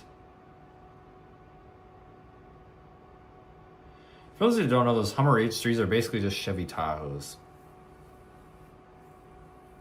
They're just Chevy Tahoes with a different body on them. That's all they are. There's a lot of people think they're something special, and they're not. They're just Chevy Tahoes. That's all they are.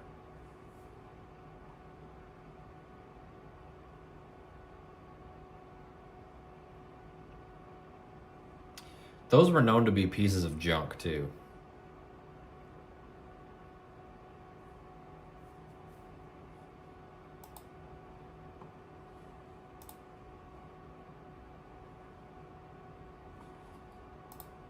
Call or text. Show me some contact info. Let me contact you.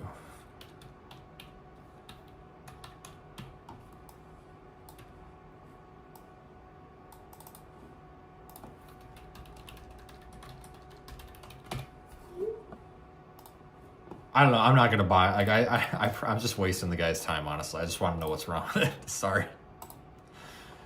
I just want to know what the hell's wrong with the piece of shit. Because you know it's a piece of junk. Like something is totally wrong with that thing. Something's wrong with it.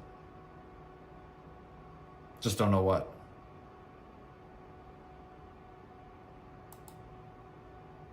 But yeah, they're just Chevy Tahoes. Like there's nothing special about them. With a big ugly body on them. I tell you what, they're very spacious.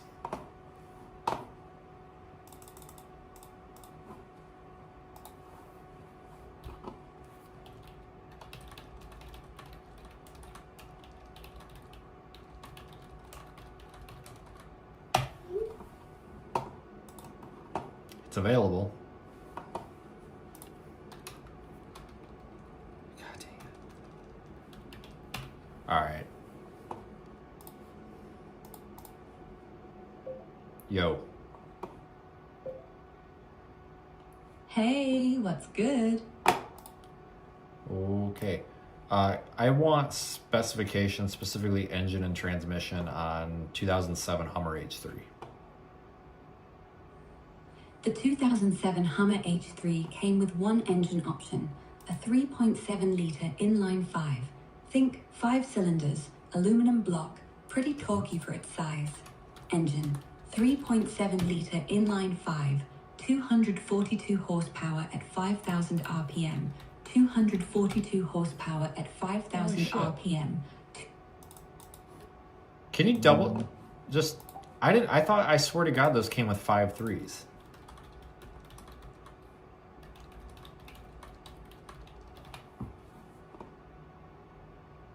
I swear to God I swear to God those were 5.3s. What the frick? Oh, in 2008 they offered the 5.3. Gotcha.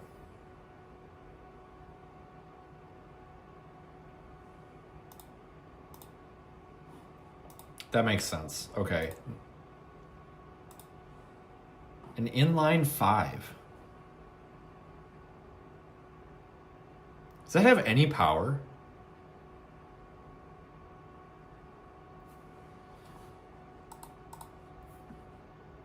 Yo, what transmission is that? Is it 4L60? Nah, not the 4L60. That's the old school GM truck trans. The 07 H3 uses the 4L65E. It's basically a beefed up 4L60E. Same 4-speed auto layout, but with stronger internals, better clutches, and a deeper pan. Handles the H3's torque way better than the base 4L60 ever could. Still, it's no slouch. Smooth shifts, but yeah, kinda thirsty on fuel. It uses the 4L65. Yeah, that means it's the 4L60 with like an extra clutch in it. Like it's the same thing.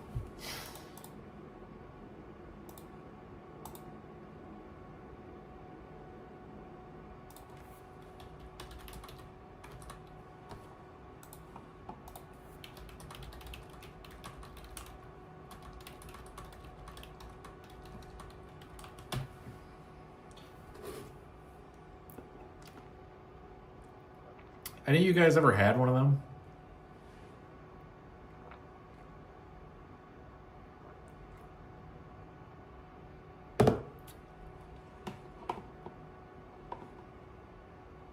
I feel like an inline 5 on that is like a terrible idea. I don't know anything about that motor.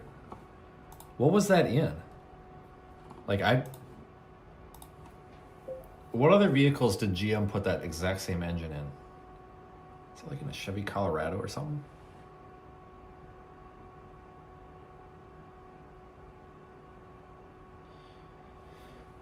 It's not talking to me for some reason, but it says, yeah, spot on. Chevy Colorado, Trailblazer. Oh, that's the Trailblazer motor. Oh, Jesus.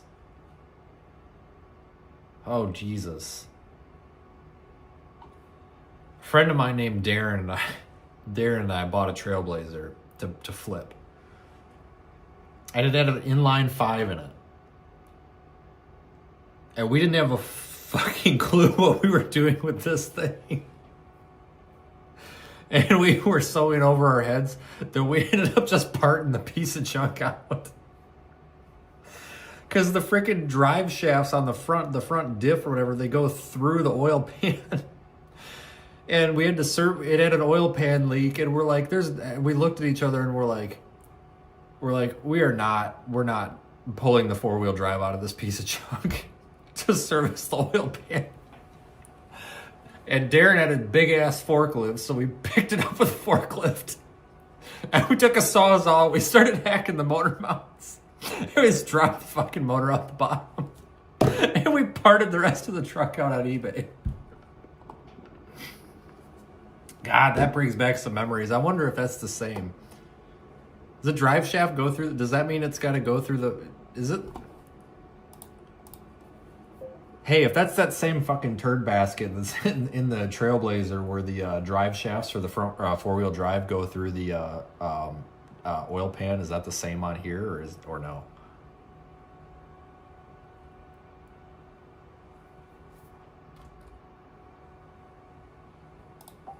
It's not talking, but it says, yeah, same shit show. The drive shaft tunnel runs right through it like the Trailblazer. That's so dumb.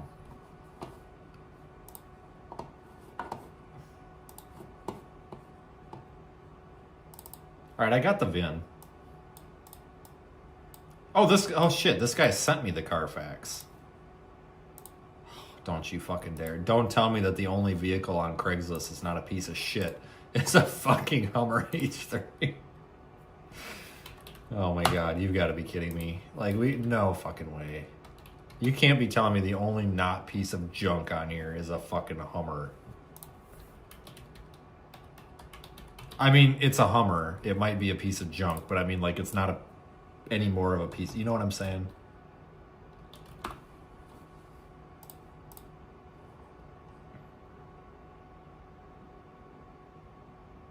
Yeah, the little V6, the 4.3 you're talking about. I love that motor. Just not the one with the GDI.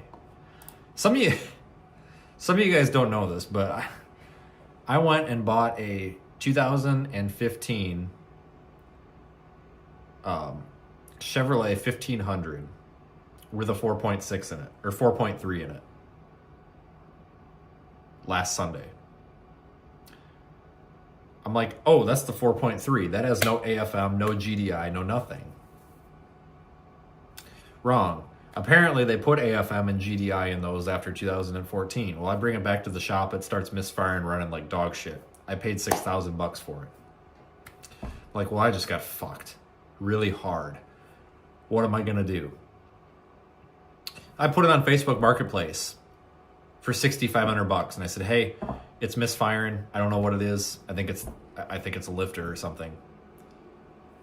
And shit you not, an hour later, somebody messages me, said, would you take $6,000 for it? So I'll take $6,050. As is, where is. Guy shows up. I said, hey, it's misfiring. I don't know what's wrong with it. I think the motor's shot. What do you want to do with it? I'll take it. He starts counting out the hundreds. So I got out of that one. I swear to God, I drove the crap out of this truck last Sunday for like an hour, and there was nothing wrong with it, and then drove it here, and there was nothing wrong. Parked it, started it up Monday morning, and it was misfiring, driving like shit. I'm like, what the fuck? Like, what the hell? That makes no sense. And I'm just like, I gotta get rid of this thing. It's gotta go. Sure as shit, some guy came and got it, paid me in all $100 bills. And I made a couple bucks on it. A little more than a couple bucks, but I made a little bit of money on it. But I didn't screw the guy. I said, hey, this is what's wrong with it. I don't know anything else about it. Take it or leave it. And he was like, oh yeah, I'll take it. It's rust-free. I'm like, yeah, exactly. It's rust-free. It's probably the only rust-free one on Facebook right now. The guy drove it off, misfired and everything, smoked like a freaking banshee all the way out. You could hear it like backfiring off the manifold and shit all the way down the damn road. Drove the son of a bitch all the way back to Milwaukee. I don't know. I told him. I literally, and I showed him on my scan tool. I said, it's got a PO 300 and a lean code. And it's got all sorts of shit wrong with it. And he's like, I don't care. And I'm like, do you want to test drive it? And he's like, nope. Okay, so I got out of that one scot-free.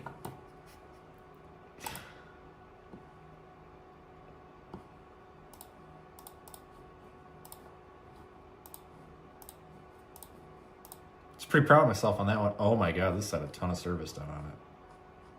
All right, so here's the story on our H3. Wiper blades replaced. Cool, that helps me. Brake rotors, brake pads. Okay. Transmission replaced. Rear differential replaced.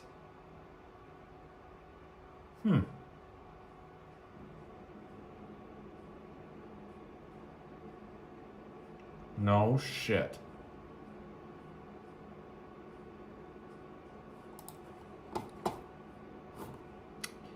He's got a Jasper. He just sent me a receipt for it. He's got a Jasper transmission in this thing. At 170. It's got 9,000 miles on that Jasper. God damn. Okay, so I said, all right, what's actually wrong with it? Again, and his response was, there's nothing wrong with it, man. I make a bunch of money. I've got a bunch of trucks in my driveway. I need to get rid of it. I'm sick and tired of it. It's going to get a parking ticket if it's parked on the street any longer. I don't have plates, and my homeowners association is really pissed at me. Okay. I'm half tempted to go buy that damn thing and freaking flip the damn thing. How much is that worth? Let me blue book it, because shit. Seriously, I'm half tempted to go buy that for $3,500, put it back on Facebook for $6,000 and probably make $2 or $3,000 on the damn thing. Oh shit. I'm serious. I'm serious. All right, my car's value. Let me put in the VIN. God dang. This is automatic, right? I gotta make sure it's automatic.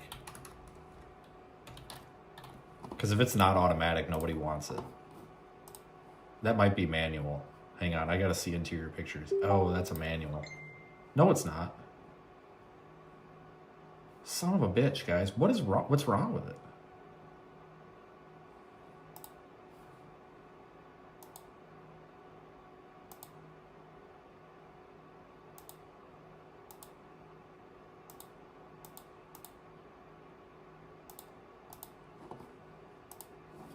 What?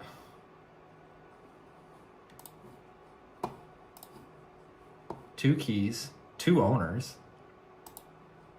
God damn it. The business person in me right now is spinning its wheels. I'm dead serious because, like, guys, this is how I used to make my money. I used to have a dealer's license. We used to make a lot of money buying cars cheap and then selling them, making about $800 to $900 profit a piece. You do 2 of those a week, you're making $2,000 a week after your expenses. That's $2,000 profit a week. You know, we were making $7,000 to $10,000 a month, just working 3 days a week while employed. We were doing good. Private party value, $56.60 to $61.20. Let's say you take $5,800 for it. Minus 35, that's $2,300.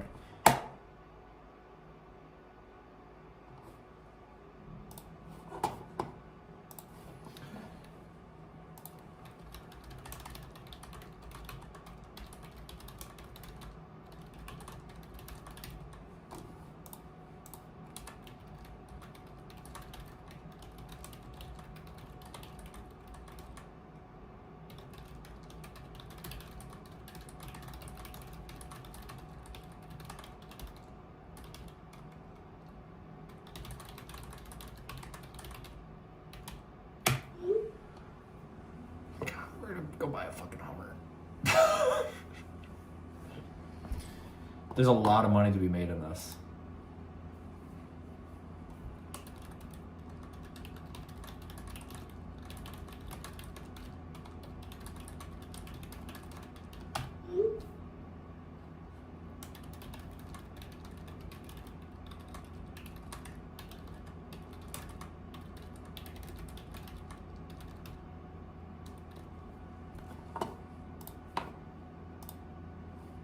What's wrong? There's got to be something wrong with this thing.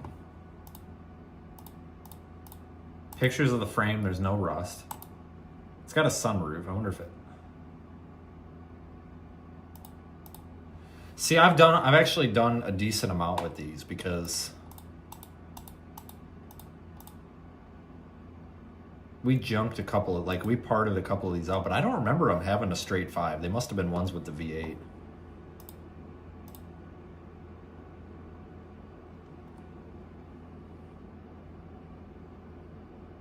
I don't think we want to chase in a Hummer. I don't know if anybody here knows about Hummers, but they don't have the best track record.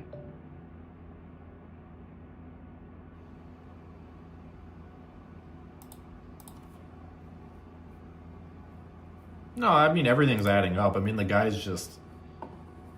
lives in an HOA. He's got an HOA Karen. He's got 2 cars in the garage, 2 in the driveway, and he's parking this one on the street, and it's got no plates, and HOA president Karen is throwing a fit. So, I mean, I totally get it. We're not fixing the Tahoe, guys. I can't. We're done. Done. We're not fixing that. It's done. You run into a point where you can't do a money pit anymore. I'm just trying to figure out what's wrong with it so that I can pass it along or get rid of it with knowledge of what's actually wrong with it. You got to cut your losses. We got the thing running. It runs. It runs like shit. So get rid of it.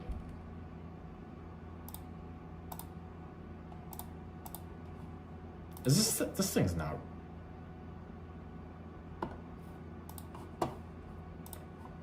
We gotta ask Rock. Any truck you have is a money pit, though. You know, I've got a 2009 Tahoe that has not been a money pit. I've got a 2019 Tahoe that's screwed me over $20,000 in repairs. I got a 2016 Explorer or 2019 Explorer in there that's identical to a different one that I used to have. This one hasn't been a money pit, but the last one's been a money pit. I mean, anything you buy these days can be a money pit. Anything made, I tell you what, anything made after 2015 is just a fucking money pit.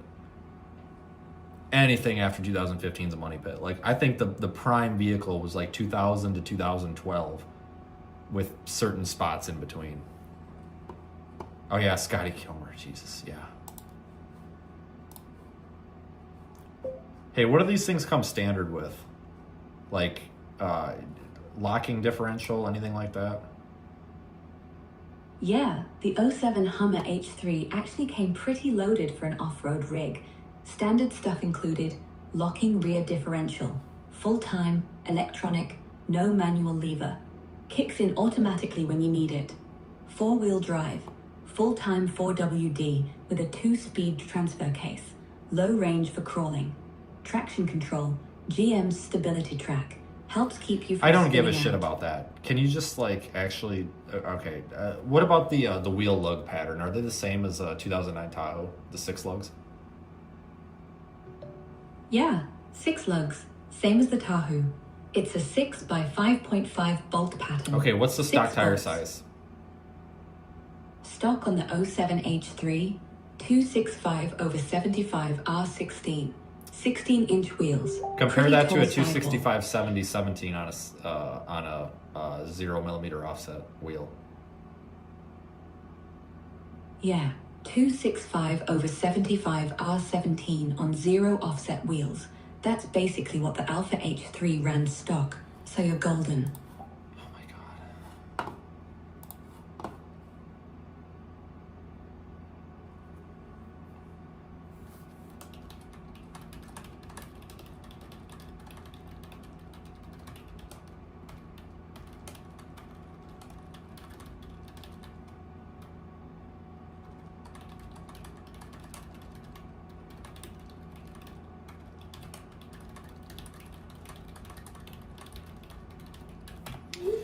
Whatever. We got distracted.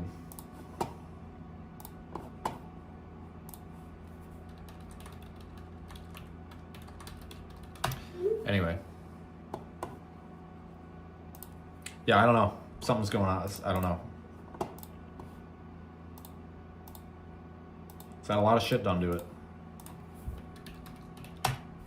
I wonder what the what the parts availability is for that, because sometimes it's tough to get parts for crap like that. Let me look.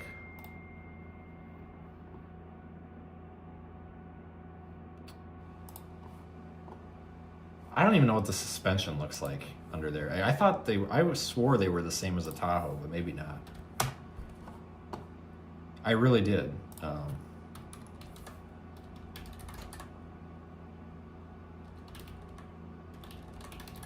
I'm just gonna put into YouTube front ball joint replacement on one of those, just so I can see what it looks like under there.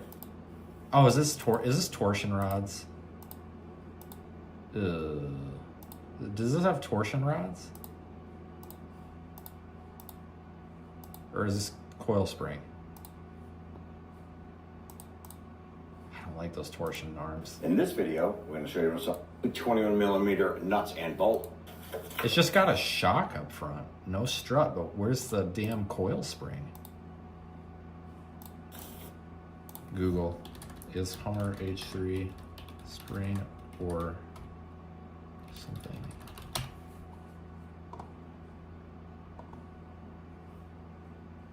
It has coil springs on front suspension and leaf in the rear, but I don't see the coil springs. I really don't.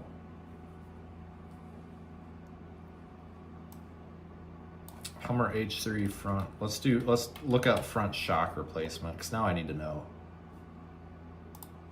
I was just trying to find a view underneath the damn car. And back. Stop talking and start wrenching. I'm using a 5/8 inch wrench and one off. And as much as I Where's the goddamn coil possibly spring? could, it's obviously going to take a little bit long, kind of noise, time.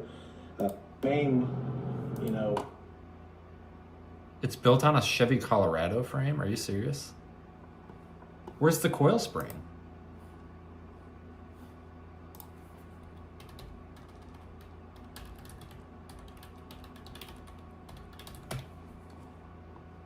Is it like inboard? If it's on a Colorado, let's look that up. I didn't realize it was a Colorado frame.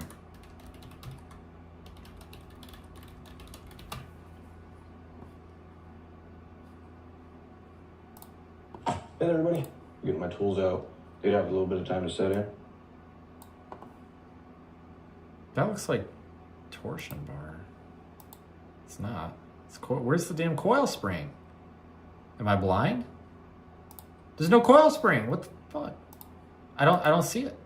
And he does. What the frick? Oh, it's torsion rod. It's right frickin' there. That's not a there's a damn torsion rod right there. Christ's sakes. What the frick? There is a torsion rod right there. A little baby one. Okay, well now we know. I was just wondering. I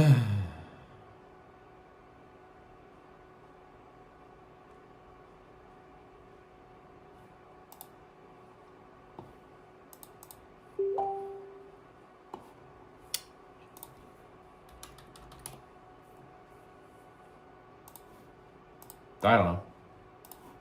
There's really nothing else on there anyway.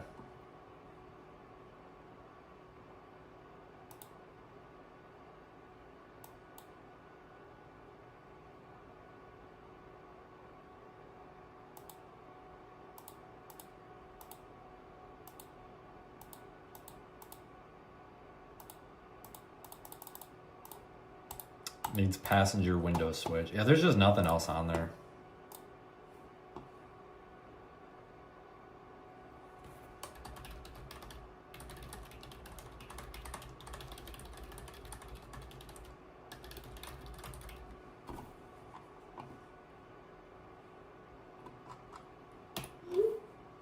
I don't know. Ford Flex. Yeah. The funeral cars. Basically.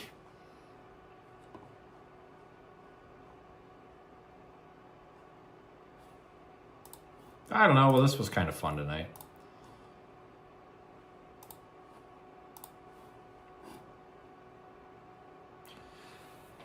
There is some severe weather coming up, possibly on Sunday. I don't know much about it. I haven't really paid any attention. Let me look at HRRR real quick. That'll tell us.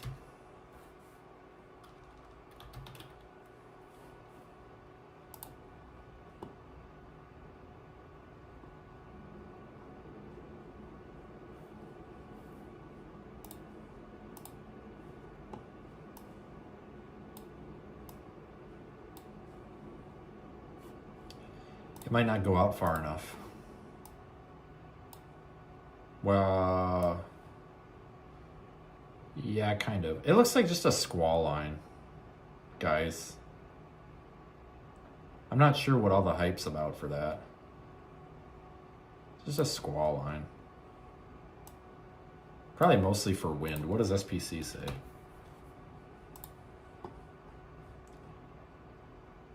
Squall line will form in the afternoon. Some initial supercell hail threat. Blah blah blah. Strongest low-level wind field north of the region. Greater blah blah blah blah blah blah blah blah blah blah. Okay, whatever.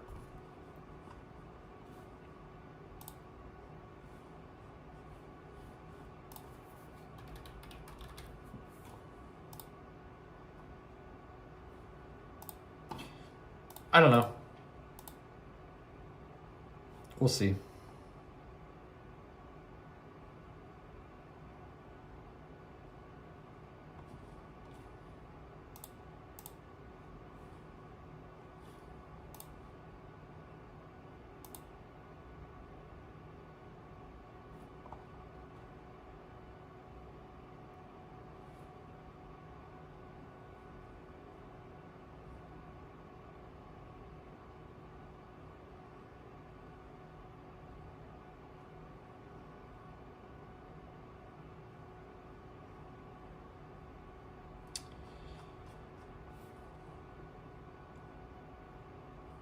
Okay.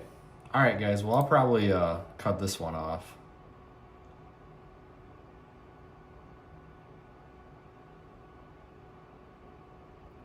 But I appreciate everybody watching.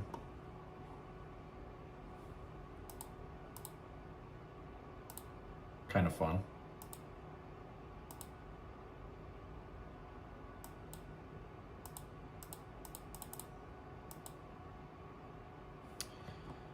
All right, guys, have a good night. I will talk to you guys probably at some point tomorrow.